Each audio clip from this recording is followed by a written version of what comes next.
KSFയുടെ പുതിയ ഹാർമണി ചിട്ടി ചേരണം ഇപ്പൊ തന്നെ. KSF harmony ചിട്ടികൾ. KSF ഈ നാടിന്റെ ധൈര്യം. ബുദ്ധിമുട്ടുള്ളൊരു മനുഷ്യനാണ് പ്രേക്ഷകന് ഇപ്പോഴത്തെ കാലത്ത് ഒരു ഹീറോയെക്കാളിലും ഒരു സാധാരണ മനുഷ്യനോടാണ് കുറച്ചുകൂടെ അടുപ്പം തോന്നുന്നത്. രണ്ട് സിനിമകളായിരുന്നു എന്റെ മുമ്പിലുണ്ടായിരുന്നു കൊറോണ സമയത്ത്. ഒന്ന് ഇലവിഴ പൂഞ്ചിറയും ഒന്ന് ഇതുമായിരുന്നു. അപ്പൊ ആ നായാട്ട് 2-ലോട്ടുള്ള ഒരു പാത കൂടാണ് റോന്ത്. പെട്ടെന്നൊരു വണ്ടി വരുന്നു, ഒരു ആക്സിഡന്റ് ഉണ്ട്, ഒരു സ്ത്രീ അതിന്റെ അടിയിൽ പോകുന്നു. സ്റ്റേഷന്റെ ഫ്രണ്ടിലാണ്, നമ്മളെല്ലാം പോലീസ് എന്ന് പറഞ്ഞ് നമ്മളെ കാണുന്ന ആൾക്കാരുടെ ഇടയിലാണ്. അപ്പൊ എനിക്ക് അവിടെ നിന്നിട്ട് തല ഇറങ്ങുവാണ്. എൻ്റെ ഒരു അവസ്ഥ അറിയിക്കണം. ഞാനതൊരു കിറ്റൊക്കെ എടുത്ത് എന്റെ പ്രശ്നം, ഞാൻ തല ഇറങ്ങി വീണാ പിന്നെ ആ സ്റ്റേഷനിൽ വിട്ട് ജോലി ചെയ്യാൻ പറ്റത്തില്ല. എനിക്ക് ഇഷ്ടമില്ലാത്ത കാര്യങ്ങൾ ഒഴിവാക്കലാണ് എൻ്റെ ആദ്യത്തെ സംവിധാനത്തിലെ ആദ്യത്തെ ശ്രദ്ധ. ഏതാണ് അത് ഒരുപക്ഷെ വേറൊരാൾ എഴുതിയിരുന്നെങ്കിൽ കുഴപ്പമില്ലായിരുന്നു. കാരണം ജനം അത്രയും വിശ്വസിക്കില്ലായിരുന്നു സിനിമാറ്റിക്കായിട്ട്. ഞാനൊരു പോലീസുകാരനായതുകൊണ്ട് അത് വിശ്വസിക്കപ്പെട്ടു എന്നുള്ളതാണ്. വിവരാവകാശം വന്നിട്ടൊരു ചോദ്യമൊക്കെ എന്നെ SP ഓഫീസിൽ നിന്ന് വിളിച്ചു ചോദിച്ചു, ഞാൻ തൃശ്ശൂർ ജില്ലയിൽ ഇന്ന സ്ഥലത്ത് ഡ്യൂട്ടി ചെയ്തിട്ടുണ്ടോ. ആരോ അവിടെ ഒരു ആക്സിഡന്റ് കിടന്നു, ഇങ്ങനെ ഓർഗൻ ഡൊണേറ്റ് ചെയ്തു. അപ്പൊ അവർക്ക് സിനിമ ഇറങ്ങിയപ്പോൾ കൺഫ്യൂഷൻ, ഞാൻ അതിൽ നിന്നാണ് ഇൻസ്പയർഡ് ആയെന്ന് പറഞ്ഞു. ജോസഫിലെ കുറ്റപ്പെടുത്തലുകൾ എനിക്ക് ഭയങ്കരമായിട്ട് ഓക്കെ ആയിരുന്നു. എനിക്കൊരു തെറ്റ് പറ്റിയെന്ന് എനിക്കത്. പക്ഷെ ഞാൻ നായാട്ടിൽ ദളിതരിൽ മനസ്സുകൊണ്ട് പോലും ചിന്തിക്കാത്ത കാര്യമാണ്. ആ സമയത്ത് എനിക്ക് ഭയങ്കര മാനസിക സംഘർഷം ഉണ്ടായി. ശരിക്കും റോന്തിന് ഒരു ടൈലന്റ് ഉണ്ടായിരുന്നു. ഞാൻ ഡയറക്റ്റ് ചെയ്യണമെന്ന് ആദ്യമായിട്ട് ആഗ്രഹിച്ച സിനിമ പോലും പോലീസ് സ്റ്റോറിയാണ്. ഇനി ഒരു കുറ്റാന്വേഷണ സിനിമയോട് എനിക്ക് വലിയ താല്പര്യമില്ല സത്യം പറഞ്ഞാൽ. ഓഫീസർ ഓൺ ഡ്യൂട്ടി ഒന്നും ഇനിയൊരു തുടർച്ചയുണ്ടാകും. കടുത്ത സാമ്പത്തിക പ്രതിസന്ധി വരുമ്പോൾ വേണേ അങ്ങനെ ചിന്തിക്കാം.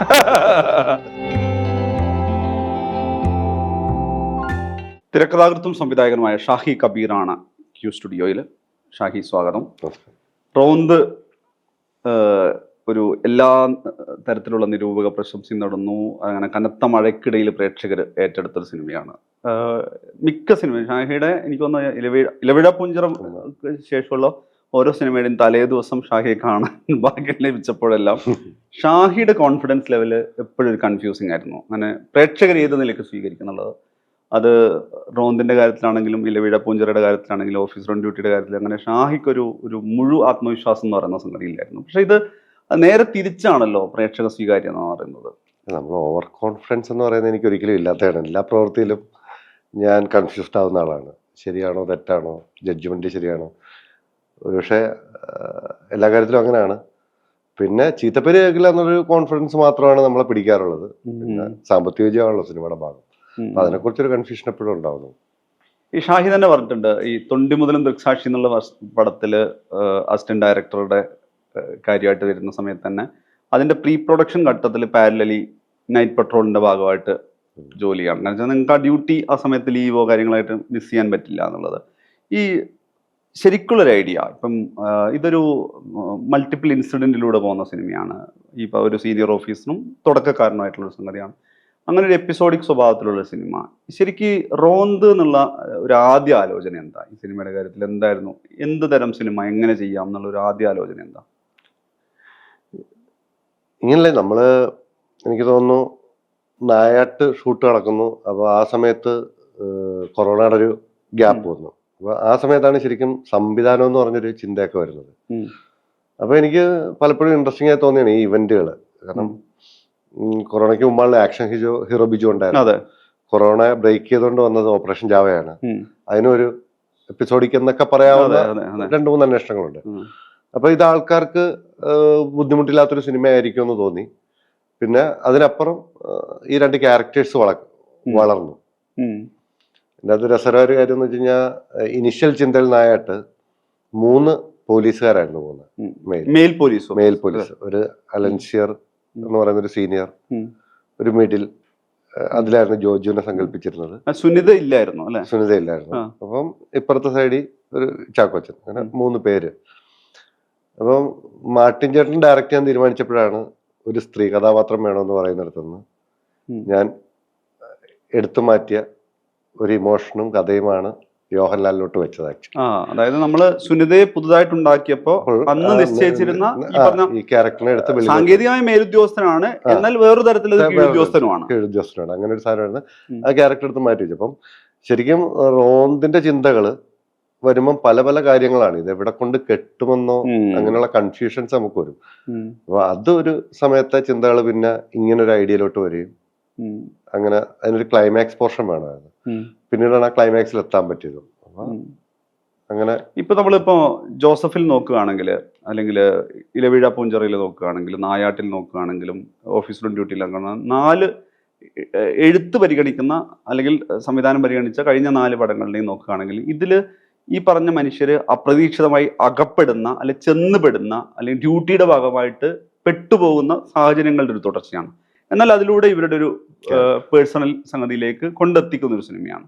ശരിക്കും ഇതിന്റെ നെറേറ്റീവ് സ്ട്രക്ചറിൽ, ക്യാരക്ടർ ആർക്കില്, കഥയില് ഷാഹിയുടെ മുൻ സിനിമകളിൽ നിന്നൊക്കെ വേറിട്ട് പോകുന്നൊരു സംഗതി കൂടിയാണല്ലോ. അപ്പൊ പുതിയ ആലോചന എന്ന് പറയുമ്പോൾ അത് സംവിധാനത്തിനാകുമ്പോൾ ഒരു പുതിയ രൂപം, പുതിയ വിഷ്വൽ ഡിസൈൻ, അങ്ങനെ എല്ലാ നിലയ്ക്കും പുതിയതായിട്ട് ആലോചിക്കേണ്ടി വന്നില്ലേ?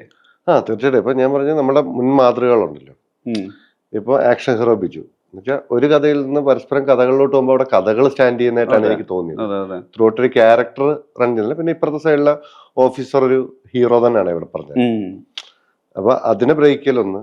2 പിന്നെ നമ്മൾ കുറെ എപ്പിസോഡിക്ക് ഇവന്റുകൾ കാണിച്ചു കഴിഞ്ഞാൽ അതൊരു അങ്ങനെ എടുത്ത കണക്ക് എനിക്ക് ഫീൽ ചെയ്യും. അതുമായിട്ടും ഇപ്പൊ ഒരു ആക്ഷൻ ഹീറോ ഇതുമായിട്ട് മാറ്റം ചോദിച്ചാൽ ഇവന്റുകൾക്കൊരു ബന്ധമുണ്ട്. അപ്പൊ അതിനുവേണ്ടി കൃത്യമായി ആൾക്കാര് ഇവര് ട്രാവൽ ചെയ്യുന്നിടത്തൊക്കെ ഇവരെ റിലേറ്റ് ചെയ്യുന്ന ഒരു ഇമോഷൻ ഉണ്ടാവും. അത് മാത്രമല്ല ഇവരുടെ ഒരു പേഴ്സണൽ ജേണിയാണ്. വ്യത്യാസം നോക്കി കഴിഞ്ഞാൽ യോഹന്നാന്റെയും ദിന്നാദിന്റെയും ഒരു പേഴ്സണൽ ലൈഫ് ഇതിലേക്ക് പാരലലി കടന്നു വരുന്നുണ്ട്. കമ്മ്യൂണിക്കേഷനും അത് വന്നപ്പോഴാണ് നമ്മൾ ഇവർ ഇടപെടുന്ന എല്ലാ കാര്യത്തിലും ഇവർക്ക് ഒരു റിലേറ്റബിൾ ആവണം എന്ന് ഭയങ്കര തീരുമാനം ഉണ്ടായിരുന്നു. അതുകൊണ്ടാണ് ഇതിനേക്കാളും രസകരമായ ഇൻസിഡൻസ് എനിക്ക് അല്ലാതെ ഉണ്ട് വെളി പലതും. അത് ഒഴിവാക്കിയിട്ട് ഇവർക്ക് കണക്ട് ചെയ്യുന്ന അങ്ങനെ ക്യാരക്ടർ ആർക്ക് അല്ലെ അവരുടെ ഇമോഷൻസ് ക്യാരക്ടർ കണക്ട് ചെയ്യാൻ വേണ്ടിയിട്ടാണ്. അതായത് അവരുടെ ട്രേഡ്സിനോട് കണക്ട് ചെയ്യുന്ന ഇത് വേണം എന്നുള്ളതല്ലേ. ഇതിലെനിക്ക് ഒന്ന് ദിലീഷ് ഇതുവരെ ചെയ്തതിൽ ഏറ്റവും അധികം, ഞാനന്ന് ഷാഹിയുടെ പടം കണ്ടപ്പോൾ തന്നെ പറഞ്ഞിരുന്നു, ഏറ്റവും ഗംഭീര പെർഫോമൻസ് ആണ്. ദിലീഷ് ഒരു നമ്മളുടെ ഏറ്റവും പ്രോമിസിംഗ് ആയിട്ടുള്ള ഒരു ആക്ടറായിട്ട് സ്വന്തമായിട്ട് പ്ലേസ് ചെയ്യപ്പെട്ടു ഈ സിനിമയിലൂടെ. അങ്ങനെ പാകം വന്ന ഒരു പെർഫോമൻസ് ആണ്. റോഷന്റെ ഗംഭീര പെർഫോമൻസ് ആണ്. പക്ഷെ നമ്മള് ദിലീഷിന് അതിനൊക്കെ അപ്പുറത്തെടുത്ത് പറയാവുന്ന കഥാപരമായിട്ടും ക്യാരക്ടർ എന്നുള്ള രീതിയിലും അങ്ങനെ യോഹന്നാനുണ്ട്. പക്ഷെ അതിന്റെ പുള്ളിയുടെ ഒരു ക്യാരക്ടർ ട്രെയ്റ്റും ആർക്കും അത് ഭയങ്കര രസമാണ്. കാരണം വെച്ചാൽ അതിനൊരു സ്ഥിരതയില്ല. നമ്മളൊരു ആക്ടർ നോക്കുകയാണെങ്കിൽ അതൊരു ഒരു പ്രത്യേകതരം ഗ്രാഫിലാണ് പോകുന്നത്. അയാൾ ചെന്നുപെടുന്നതിനനുസരിച്ചാണ് അയാളുടെ ഇമോഷൻ ചേഞ്ച് ആവുന്നത്. എന്ത് സിറ്റുവേഷൻ ആണോ പുള്ളി ഹാൻഡിൽ ചെയ്യുന്നത് അതിനനുസരിച്ചാണ്. നമ്മൾക്ക് പോലും അൺപ്രഡിക്റ്റബിളാണ്. എങ്ങനെയാണോ യോഹന്നാനെ ദിന്നാദ് അപരിചിതവും പരിചിതവും ആവുന്നത്, അതുപോലെ തന്നെ നമുക്ക് പിടികിട്ടി വരുമ്പോഴേക്ക് ഒരു സമയം എത്തും എന്ന് പറയുന്ന പോലെയാണല്ലോ ഈ അതായത് ഇപ്പം ഞാനത് പറയാൻ കാരണം വെച്ച് കഴിഞ്ഞാല് യോഹന്നാൻ എന്ന് പറയുന്നത് ഷാഹിക്ക് പൂർണ്ണമായും പരിചയമുള്ള ഒരാളെ വെച്ച് എഴുതിയതല്ല. ഇപ്പുറത്ത് ഷാഹിയെ തന്നെയാണ് ഒരു റെപ്രസെന്റേഷൻ ആയിട്ട് ദിന്നാദിന്റെ കാര്യത്തിൽ എടുത്തത്. ഈ ശരിക്കും യോഹന്നാൻ എന്ന് പറഞ്ഞൊരു ക്യാരക്ടറിന്റെ ആർക്കും യോഹന്നാൻ ഉണ്ടാക്കിയെടുക്കുന്നത് എങ്ങനെയായിരുന്നു? രസകരം. നേരത്തെ സിനിമയിലെ ഡയലോഗ് കണക്കാണ് ഒബ്സർവേഷൻ എന്ന് പറയാതിരിക്കാൻ. അതെ, കാരണം നമ്മുടെ കൂടെ വരുന്ന ഓഫീസേഴ്സ് ഓരോ ക്ലാസ്സിനോട് ഇടപെടുന്നത് ഡിഫറെന്റ് ആയിട്ടാണ്. അപ്പൊ അതെനിക്ക് ഭയങ്കര രസമാണ്. അപ്പം ഇവർക്കൊരു സ്വഭാവം, ഇവര് സ്റ്റേഷന്റെ അകത്തോ ഇവരുടെ ഫാമിലിയിലോ ഇവർക്കൊരു സ്വഭാവമുള്ളൂ. ഞാൻ സീനിയർ മോസ്റ്റ് ആയിട്ടുള്ള സാധാ പോലീസ് അല്ലെ അതിന്ന് SI ആയിട്ടുള്ള ആൾക്കാരാണ്. ഇവരുടെ ലൈഫ് ഓരോരുത്തരുമായിട്ട് ഡീൽ ചെയ്ത് കഴിഞ്ഞ് പോലീസിന്റെ ഒന്നാമത്തെ പണി എന്ന് പറയുന്നത് നമ്മള് സ്വന്തം തൊഴിൽ സംരക്ഷിക്കലാണ്.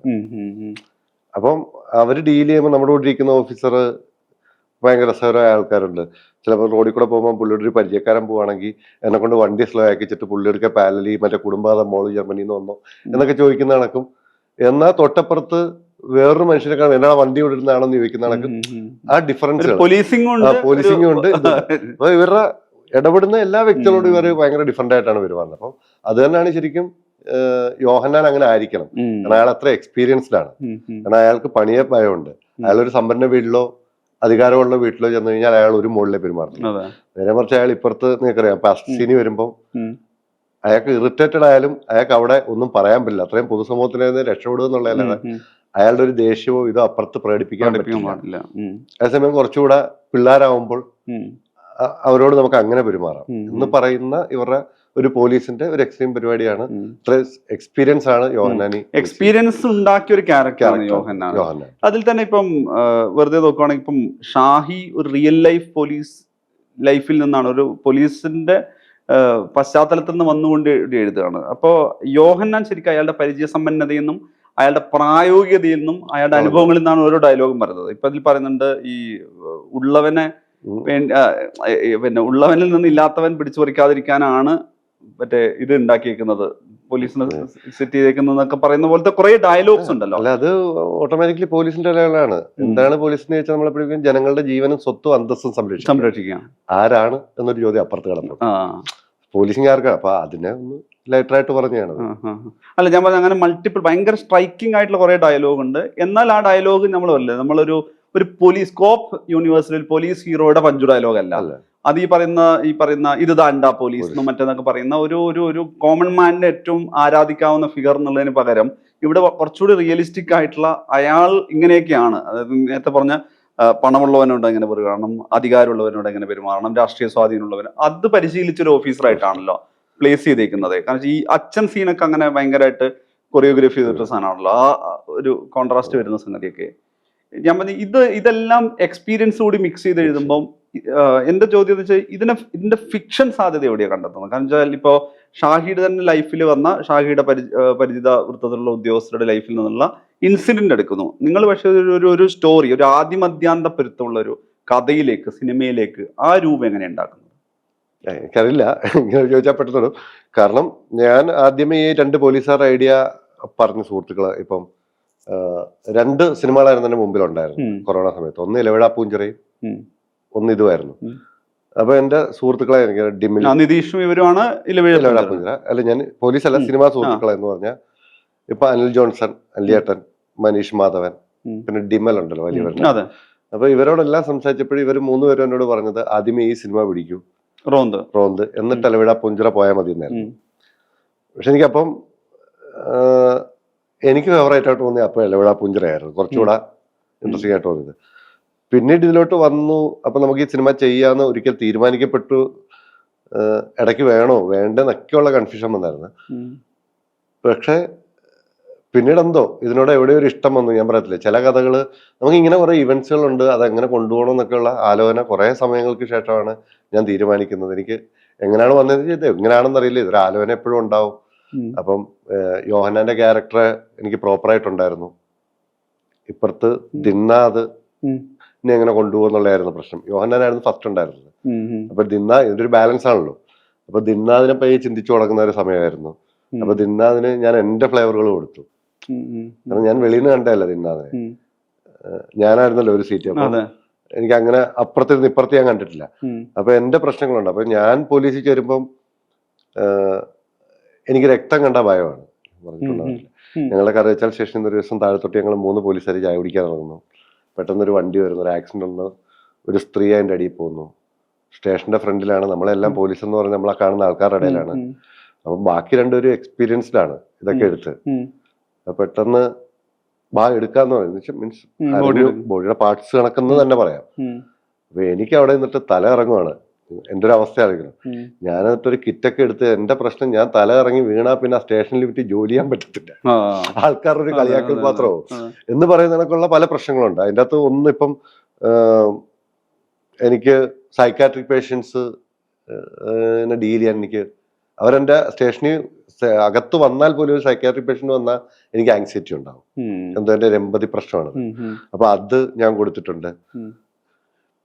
പിന്നെ കുറച്ച് ആവേശവും, ചില സ്ഥലങ്ങളിൽ ആവേശവും, മറ്റേ പറയുന്ന ഡയലോഗ് ഉണ്ടല്ലോ, എന്നോട് പറയപ്പെടുന്നതാണ് നിന്റെ കമ്മ്യൂണിസവും പോലീസും ഒരുമിച്ച് പോവില്ല എന്ന് പറഞ്ഞാൽ. അപ്പൊ അങ്ങനെ ഞാൻ എന്നെ എന്റെ അകത്ത് ഇന്നാക്കി തുടങ്ങിയപ്പോ തൊട്ടത് വർക്കായി തുടങ്ങി. അങ്ങനെയാണ് എന്റെ ഒരു ഗ്രാഫ് വരുന്നത്.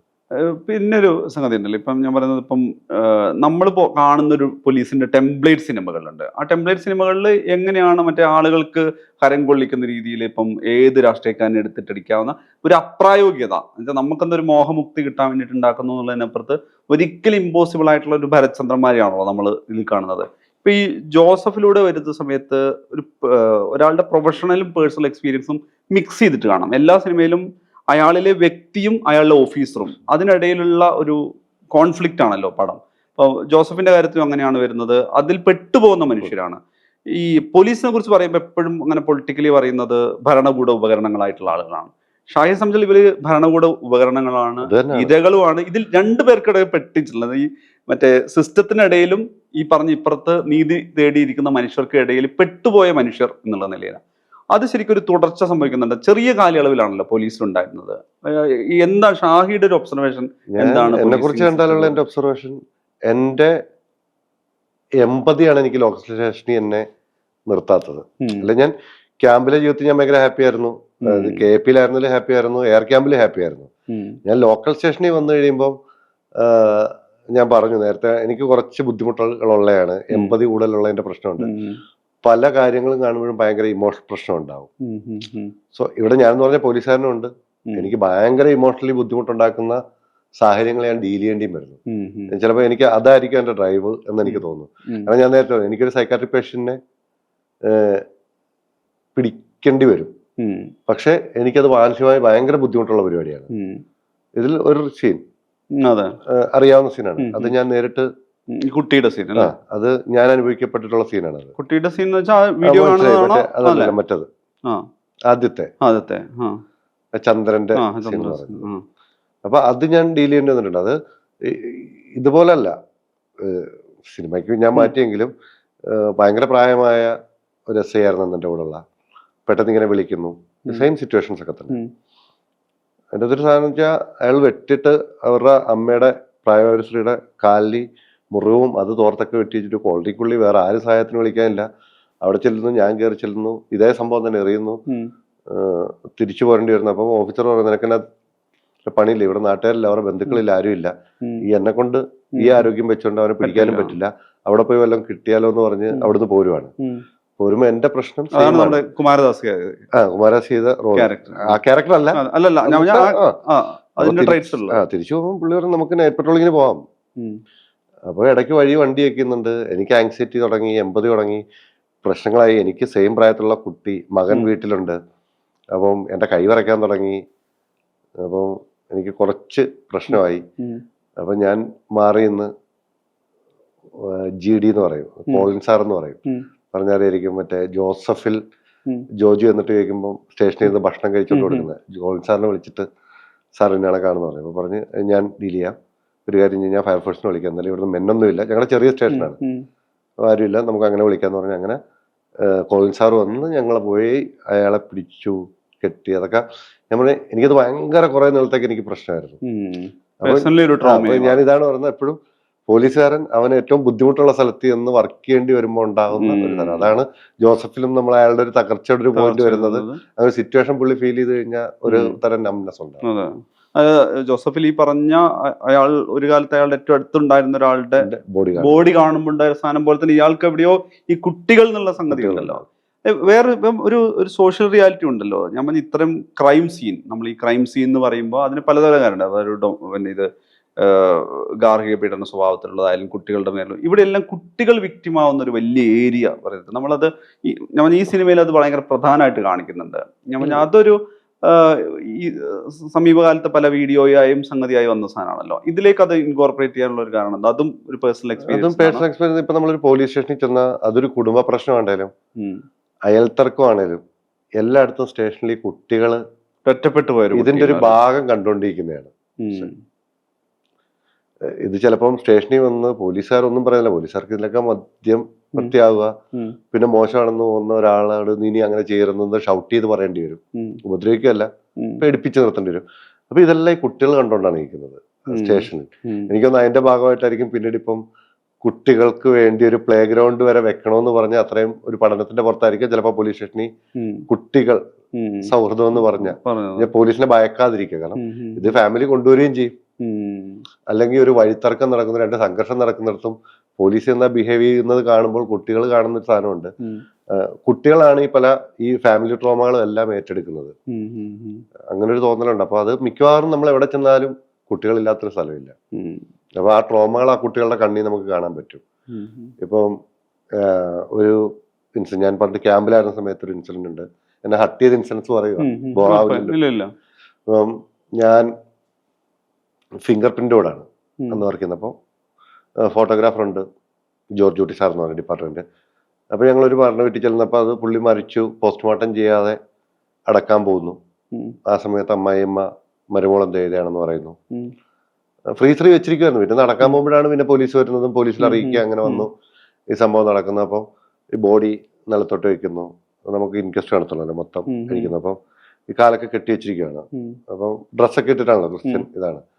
അപ്പൊ ഒരു ബ്ലേഡ് വേണമെന്ന് പറയാണ്, ഇതൊന്ന് കണ്ടിക്കാൻ. അയാളുടെ ഒരു 6 വയസ്സുള്ള മകൻ അകത്തുനിന്ന് ഈ ബ്ലേഡ് നിർവികാരമായിട്ട് കൊണ്ട് നോക്കിയിട്ടുണ്ട്, മുറിച്ചിട്ട് അവന്റെ ഒരു കണ്ണിപ്പോഴും എന്റെ മനസ്സിൽ നിന്ന് പോയിട്ടില്ല. അതൊക്കെ ഞാൻ പറഞ്ഞില്ലേ, ഇതൊക്കെയാണ് നമ്മളിങ്ങനെ, കാരണം എനിക്ക് അപ്പോഴും കൗതുകം തോന്നി, എന്തിനാണ് ഒരു ഇൻക്വസ്റ്റ് നടക്കുന്നിടത്ത് ഒരു കൊച്ചുകുട്ടിയുടെ ബ്ലേഡ് കൊടുത്തു വിട്ടേന്ന് പോലെ എനിക്ക് തോന്നി.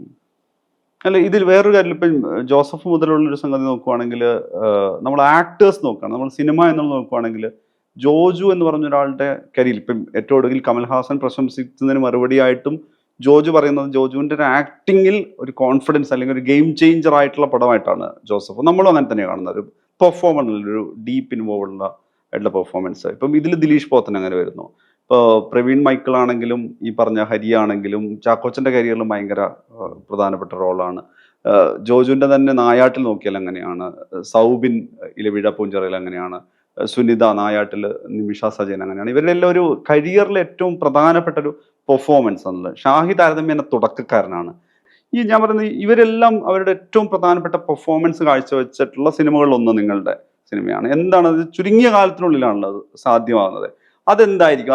എങ്ങനെ സംഭവിച്ചു എന്നാണ് വരുന്നത്? തോന്നുന്നു കഥാപാത്ര സൃഷ്ടികൾ തന്നെ ആയിരിക്കും സാധാരണക്കാർക്ക് കണക്ട് ആവുന്ന ഇമോഷൻസ് ആവുക അവർ ഡീൽ ചെയ്യുന്നത്. പിന്നെ ഈ പറയുന്ന കണക്ക് ഒരു സമയത്തായിരിക്കാം ചിലപ്പോൾ എനിക്ക് തോന്നുന്നു ഭയങ്കര ബോൾഡായിട്ടുള്ളയും, നമുക്കറിയില്ലോ ഈ പ്രതികരിക്കാൻ പറ്റാത്തൊരു കാലഘട്ടത്തിൽ സമൂഹത്തിൽ പ്രതികരിക്കുന്ന ഒരു ഓഫീസറെ സ്വപ്നം കണ്ട് കൈയടിച്ചൊരു കാലം ഉണ്ടാവും. ഇപ്പൊ അതിന്റെ ആവശ്യമില്ല. ഇപ്പൊ കുറെ കൂടെ മനുഷ്യരെ മനസ്സിലാവും, അല്ലെ? ഏത് പ്രൊഫഷനാലും ആ മനുഷ്യന്റെ ഇമോഷൻ മനസ്സിലാവും. എനിക്കൊന്ന് അതൊക്കെ ആയിരിക്കാം. കാരണം ഇവരൊരു മനുഷ്യനായിട്ടല്ലാതെ നമ്മള് വികാരവും വിചാരവും ഉള്ള മനുഷ്യരായിട്ടേ ചിത്രീകരിച്ചിട്ടുള്ളത്. തന്നെ ആയിരിക്കാം ഇതിന്റെ അഡ്വാൻറ്റേജ്. അങ്ങനെ സ്പെസിഫിക് ഇപ്പം ജോസഫ് എന്ന് പറഞ്ഞതാണ് കന്നിയെഴുത്ത്. ജോസഫിലെ ജോജു ഇപ്പം ആളുകൾക്ക് റോന്തിനെ കുറിച്ച് എഴുതുമ്പോഴും ആ ജോസഫിനെ കൂടി അല്ലെങ്കിൽ പീറ്ററിനെ കൂടി അതിലേക്ക് ചേർത്ത് വെക്കേണ്ടി വരുന്നുണ്ട്. എന്താണ് ഈ പേഴ്സണൽ അങ്ങനെ ഇപ്പം നമ്മൾ ഓരോന്നും മാറി മാറി എടുത്തു കഴിഞ്ഞാൽ ഈ ജോസഫും പീറ്ററൊക്കെ എങ്ങനെയാണ്, എന്താണ് അതിന് വേണ്ടിയിട്ടുള്ള ഉണ്ടാക്കിയ ഒരു ആർക്ക് എന്നാണ് കരുതുന്നത്? എങ്ങനെയാണ് അത് ജോജുവിലേക്ക് റിലേറ്റബിൾ ആകുന്നത്? അല്ല, ഞാൻ പറഞ്ഞില്ലേ, ഒരു കഥാപാത്രത്തിന് എൻ്റെ ഒരു അഡ്വാൻറ്റേജ് ആണ് എനിക്ക് അതിൻ്റെ അകത്ത് സൗബിൻ മാത്രമാണ് മിനിമൽ സമയത്ത് എനിക്ക് സൗഹൃദം ഉണ്ടായിട്ട് ഷൂട്ടിലോട്ട് പോയത്. ഇപ്പൊ ജോജു ആണേലും ജോസഫ് എഴുതി കഴിഞ്ഞിട്ടാണ് ഞാൻ തൊണ്ണൂലി അസിസ്റ്റന്റ് ആവുന്നത്. അത് കഴിഞ്ഞ് വന്നിട്ടും ഒരു പർട്ടിക്കുലർ ടൈം കഴിഞ്ഞിട്ടാണ് ജോസഫ് ആയി വരുന്നത്. അപ്പൊ അത്രയും നാളത്തെ ജോജുവായിട്ടുള്ള സൗഹൃദമുണ്ട്, അല്ലെ? ട്രാവലുണ്ട്, സംസാരങ്ങളുണ്ട്. പിന്നീട് ചാക്കോച്ചനുമായിട്ടാണേലും ഇപ്പൊ നിമിഷ അറിയാം, തൊണ്ടി മുതലോട്ട് അറിയാവുന്നതാണ്. അപ്പൊ നിമിഷ എനിക്കറിയാം. ഇപ്പൊ ചാക്കോച്ചൻ അതിനുശേഷം ചാക്കോച്ചനുമായിട്ട് പടം ചെയ്യുമ്പോൾ നായരുടെ സമയമുള്ള അതിന് മുമ്പാണെങ്കിലും കുറച്ച് സൗഹൃദം ഉണ്ടായിട്ടുണ്ട്, സംസാരിക്കാൻ പറ്റിയിട്ടുണ്ട്. എവിടെ എനിക്ക് ഇവരെ നമ്മൾ കഥ പറഞ്ഞിട്ട് ഇവർ ഓക്കെ പറഞ്ഞതിന് ശേഷം എഴുതുമ്പോൾ ഉണ്ടാവുന്ന ഒരു അഡ്വാൻറ്റേജ് ആണ്. ഏറെക്കുറെ റോന്തിൽ പക്ഷെ പോത്തേട്ടൻ എന്ന് പറയുന്ന ഫസ്റ്റ് ഓപ്ഷൻ തന്നെയായിരുന്നു. നമുക്ക് ആദ്യ സമയങ്ങളിൽ ഒരു പ്രൊഡ്യൂസർ അറിയാലോ, കാഴ്ചപ്പാടി നിൽക്കുമ്പോൾ അത് പറ്റില്ല. പക്ഷെ ജംഗിലെടുക്കെ ചെന്നപ്പോൾ അത് വന്നു കഴിഞ്ഞപ്പോൾ അത് ഭയങ്കര ആപ്റ്റായി. ചിലപ്പോൾ എനിക്കൊന്നും ഇപ്പൊ നമുക്ക് പോത്തേട്ടൻ അല്ലാതെ വേറെ ആളെ സങ്കല്പിക്കാൻ പറ്റില്ല. അല്ല, ഇപ്പൊ ഈ പറഞ്ഞ റോളുകളിലെല്ലാം ഇപ്പൊ നമ്മൾ ആലോചിക്കുമ്പോൾ ഇവരായിരുന്നു ഫസ്റ്റ് ആൻഡ് ഫൈനൽ ഓപ്ഷൻ എന്ന് തോന്നുന്ന ഒരു സംഗതി. നല്ല സമയവും വിധിയും എല്ലാം കൊണ്ടാണ് ഞാൻ പറഞ്ഞു വന്നത്. ഈ ആർട്ടിസ്റ്റുകളെ നമുക്ക് പരിചയമുള്ളപ്പം എന്തോ നമുക്ക് അവരുടെ പ്ലസുകളും മൈനസും ബോഡി ലാംഗ്വേജും ശൈലിയും ഒക്കെ നമുക്ക് കുറെ കൂടെ കിട്ടും. അപ്പൊ അതിനനുസരിച്ച് നമുക്ക് നമ്മുടെ കാഴ്ചയെ മാറി എഴുതി. അതാണ് ഞാൻ പോത്തനോട് ചോദിച്ചാൽ എന്തായാലും ഒരു കോൺട്രാസ്റ്റ് ഉണ്ടല്ലോ. നിങ്ങൾ ദിലീഷിന്റെ കൂടെ വർക്ക് ചെയ്യുന്നൊക്കെ ഉണ്ട്. അപ്പോഴും ഈ പീറ്ററായിട്ട് ചെയ്യുമ്പോൾ വളരെ സട്ടിലാണ്, ഒരുപാട് സംസാരിക്കാനില്ല. എന്നാൽ അയാളുടെ ഒരു നിസ്സംഗത, നിസ്സഹായതയുണ്ട്. മകളും പിന്നെ ഭാര്യയാണ് നഷ്ടപ്പെട്ടിരിക്കുന്നത്. ആ ഒരു നിസ്സഹായാവസ്ഥയിലാണ് പുള്ളി ഈ പറഞ്ഞ ജോസഫിന്റെ ക്യാരക്ടറിനോട് കാണിക്കുന്ന ഒരു വിശാലത ഡിസ്കഷൻ ആയത്. അവിടെ ഈ പറഞ്ഞ ക്യാരക്ടറിന്റെ ട്രെയ്റ്റ് ഭയങ്കര ഫാക്ടറാണ്, കയ്യടിക്കും അപ്രീസിയേഷനും. നമ്മൾ ഇതിലേക്ക് വരുന്ന സമയത്ത് ഇതിൽ ഈ പറയുന്ന നമ്മുടെ അച്ഛൻ കഥ, മറ്റേ ഡോക്ടർ ഫാദർ ആയിട്ടുള്ള ക്യാരക്ടറിന്റെ അടുത്ത് വരുന്ന സമയത്ത് നമ്മൾ അതുവരെ കാണാത്ത ഒരു പെർഫോമൻസിന്റെ പീക്കിൽ കാണുകയാണ് ദിലീഷിനെ. ഇത് ഞാൻ പറഞ്ഞ ഈ സൗഹൃദക്ക് നിലനിൽക്കുമ്പോൾ ഈ ക്യാരക്ടറിനെ എങ്ങനെയാണ് ബ്രീഫ് ചെയ്ത് കൊടുക്കുന്നത്, ഈ മൊമെന്റിൽ ഇങ്ങനെ വേണം എന്ന് ഞാൻ പറഞ്ഞ ആ ഒരു കെമിസ്ട്രി എങ്ങനെയാണ് ഡയറക്ടർ എന്നുള്ള രീതിയിൽ? ഞാൻ പറഞ്ഞത് നമ്മള് ഷൂട്ടിന്റെ സമയത്ത് ഉള്ള കമ്മ്യൂണിക്കേഷനെക്കാളും ഞങ്ങളുടെ ഇപ്പൊ ഞാൻ ഈ കഥ വായിക്കാൻ 3 ദിവസം കുട്ടിക്കാനത്ത് പോത്തൻ്റെ കൂടെ പോയി വൈകിട്ടിരിക്കും. കഥ ഓരോ സീനും ഇമോഷനും കാര്യങ്ങളും അങ്ങോട്ടും ഇങ്ങോട്ടും പറയും. എനിക്ക് അതാണ് ബ്രീഫ്. ഇപ്പൊ ജോജു ആണേലും സെറ്റിലല്ല, ഇനിഷ്യലി ഞാൻ അനുഭവിച്ചിട്ടുള്ള അല്ലെങ്കിൽ ഞാൻ കാണുന്നതോ എന്റെ ചിലപ്പം പറച്ചിലുകള് എല്ലാ ഇമോഷൻസും കമ്മ്യൂണിക്കേറ്റ് ചെയ്യുന്നത്. സെറ്റ് വന്നു കഴിഞ്ഞാൽ പിന്നെ വളരെ മിനിമൽ പരിപാടികളേ ഉള്ളൂ എല്ലാവരുമായിട്ടും. ഈ പറഞ്ഞ ഒരു രാത്രി എക്സിക്യൂട്ട് ചെയ്യുമ്പോൾ ഞാൻ പറഞ്ഞത് ഡയറക്ടർ പാർട്ടിലാണ് പറഞ്ഞത്. ഇപ്പൊ ഇലവീഴം പൂഞ്ചറിൽ അങ്ങനെ ഒരു ടാസ്ക് ഉണ്ടായിരുന്നു. നിങ്ങൾ തിരഞ്ഞെടുത്ത ലൊക്കേഷൻ, ഈ പറയുന്ന കാലാവസ്ഥ, സിങ് സൗണ്ടിൻ്റെതായ ടാസ്ക്, ഈ പറഞ്ഞ സംഗതികളെല്ലാം അവിടെ ചുമന്നുകൊണ്ട് അവിടെ ഷൂട്ട് ചെയ്യുന്നതിന്റെ സംഗതി. ഇവിടെ എന്തായിരുന്നു നൈറ്റ് എന്നുള്ള രീതിയിൽ ഇവരെ പെർഫോം ചെയ്യിക്കണം, അതേസമയത്ത് സൗണ്ട്. കാരണം ഞാൻ എൻ്റെ അടുത്ത ചോദിക്കാനിരിക്കുന്നത് ഈ വയർലെസ് റിലേറ്റഡ് ആയിട്ടുള്ള സൗണ്ടിന്റെ സംഗതിയാണ്. ഇതിലെ ഒരു പ്രധാനപ്പെട്ട വെല്ലുവിളി, ഡയറക്ടോറിയൽ വെല്ലുവിളി എന്തായിരുന്നു? എനിക്ക് ഡയറക്ടറുടെ വെല്ലുവിളി ഇപ്പം ഞാൻ സെയിം ഇന്റർവ്യൂ ഞാനും കണ്ടായിരുന്നു. പോത്തേട്ടൻ പറയുന്ന കണക്ക് ഓരോ സമയത്ത് മാറുകയും എന്നാ അയാൾക്കൊരു സ്വഭാവം ഉണ്ട് താനും, ഇതും അണ്ടർലൈൻ ചെയ്യണം. അത് തന്നെയായിരുന്നു എന്റെയും വെല്ലുവിളി. ഇപ്പൊ നമ്മള് ഒരു ജോണർ വെച്ച് നോക്കുവാണെങ്കിൽ ഹൊറർ വരുന്നുണ്ട്, ചെറിയ ത്രില്ല് വരുന്നുണ്ട്, ഫണ്ണ് വരുന്നുണ്ട്, ഡ്രാമ വരുന്നുണ്ട്, ഇമോഷൻ ഹൈലി വരുന്ന സ്ഥലമുണ്ട്, പിന്നെയും ത്രില്ല് വരുന്നുണ്ട്. ഇതെല്ലാം നമുക്ക് ഷൂട്ട് ചെയ്യണമെങ്കിൽ ഇതിന്റെ രീതി ഷൂട്ട് ചെയ്യണമെങ്കിൽ ഇതെല്ലാം സെപ്പറേറ്റ് ആയിരിക്കും. ഇതിനിടയിൽ ഒരു ലൈൻ ഉണ്ടാക്കണമായിരുന്നു. ഇതായിരുന്നു എന്നെ സംബന്ധിച്ച് ഏറ്റവും വലിയ റിലേറ്റബിൾ അല്ല, നമ്മൾ ആ ഷൂട്ടിംഗ് പ്രോസസ് ഇതെല്ലാം നമുക്ക് വേണേൽ സ്റ്റൈലിഷ് ആയിട്ട് ഷൂട്ട് ചെയ്യാം, അല്ലാതെ ഷൂട്ട് ചെയ്യാം. എന്നാൽ എല്ലാത്തിന്റെ ഇടയിൽ കൂടെ ഒരു മീറ്ററിൽ കൂടെ കൊണ്ടുപോകാൻ പിടിച്ച ഒരു ബാലൻസ് ആണ് എന്നെ സംബന്ധിച്ച് ഇതിന്റെ അകത്ത് ഏറ്റവും റിസ്ക്. ഞാൻ ഇലവീഴ പൂഞ്ചിറ ആദ്യമേ ഷൂട്ട് ചെയ്യാൻ തീരുമാനിച്ചതിന്റെ കാര്യം അതായിരുന്നു. അതിങ്ങനെ നമുക്ക് ലൈൻ പിടിച്ച് പോവാം അവസാനം വരെ. ഇതങ്ങനെ പിന്നെ വേറൊരു തരത്തിൽ നമ്മൾ നോക്കുകയാണെങ്കിൽ ഇപ്പൊ തൊണ്ടി മുതൽ ഇലവീഴ പൂഞ്ചിറ ഒരു ലൊക്കേഷൻ കേന്ദ്രീകരിച്ചാണ്. ഞാൻ പറഞ്ഞാൽ അത് വൺസ് അവിടെ സെറ്റ് ആണ്, അവിടുത്തെ ക്ലൈമറ്റും മറ്റു കാര്യങ്ങളും നോക്കിയാൽ മതി. ഇത് ഈ പറയുന്ന നിങ്ങളുടെ ലൊക്കേഷൻ ചേഞ്ച് ഉണ്ട്, അതിന്റെ ഒരു ജിയോഗ്രഫിയിൽ ചെറിയ ചെറിയ മാറ്റങ്ങളുണ്ട്. എനിക്ക് ഇതിനേക്കാളും മറ്റതാണ് പാടെന്നാണ് വിശ്വസിക്കുന്നത്. കാരണം ഒരു സ്ഥലമാണ്, കഥാപാത്രങ്ങൾ രണ്ടുപേരേ ഉള്ളൂ. അപ്പൊ അത് കൊണ്ടുപോകുന്നത് ഇപ്പം അതൊരു പരീക്ഷണമായിട്ടാണ്, നമുക്ക് ട്രൈ ചെയ്യാം, എന്തെങ്കിലും പറ്റിയാലും അങ്ങനെ ഒരു അറ്റംപ്റ്റ് എന്ന് കാണും. പക്ഷെ ഇത് നമ്മളൊരു അറ്റംപ്റ്റ് പാളിയാൽ നല്ല ചീത്തപ്പേരാകും. സത്യസന്ധമായിട്ട് അതാണ്. അപ്പം ഇതായിരുന്നു എനിക്ക് കുറെ കൂടെ പാട്, അല്ല കുറെ കൂടെ ചെയ്യാൻ പാടായിട്ട് തോന്നിയത് ഇതായിരുന്നു എനിക്ക്. കാരണം ഇതിന്റെ അകത്ത് ഈ പറയുന്ന കണക്ക് ഭയങ്കര ബുദ്ധിമുട്ടാണ്. ഇപ്പം ചെറിയ ബഡ്ജറ്റാണ്, അല്ല ഈ ബഡ്ജറ്റാണ്, നമ്പർ ഓഫ് ഡേയ്സ് ഇത്ര ദിവസത്തിനുള്ളിൽ ഷൂട്ട് ചെയ്യണം, ഫുൾ ടൈം മഴ, നമുക്കൊരു ഷോട്ടോ ഒന്നോ രണ്ടോ ഷോട്ടോ പോയാൽ നമ്മൾ അടുത്ത ദിവസം ഇവിടെ വന്ന് ഷൂട്ട് ചെയ്തിട്ട് നമുക്ക് അടുത്ത ലൊക്കേഷനിൽ പോയി ഷിഫ്റ്റ് ചെയ്ത് ഷൂട്ട് ചെയ്യാൻ പറ്റില്ല എന്ന് പറയുന്ന ബുദ്ധിമുട്ടുകളുടെ ഇടയിൽ ഭയങ്കര നമ്മളുടെ ആ സമയത്ത് എടുക്കുന്ന തീരുമാനങ്ങളെല്ലാം ഒന്ന് പാളിയാൽ തീർന്നു എന്ന് പറയുന്ന സ്ഥലമുണ്ട്. ചിലയിടത്ത് ഇപ്പൊ ഞാൻ സിനിമ കാണുമ്പോൾ എനിക്ക് അല്ലാതെ വർക്ക് ചെയ്യാമെന്ന് തോന്നും. അത് എല്ലാ സിനിമയിലും സ്വാഭാവികമായിട്ടുണ്ട്. പക്ഷെ ഇത് കുറച്ചധികം തോന്നിയായിരുന്നു.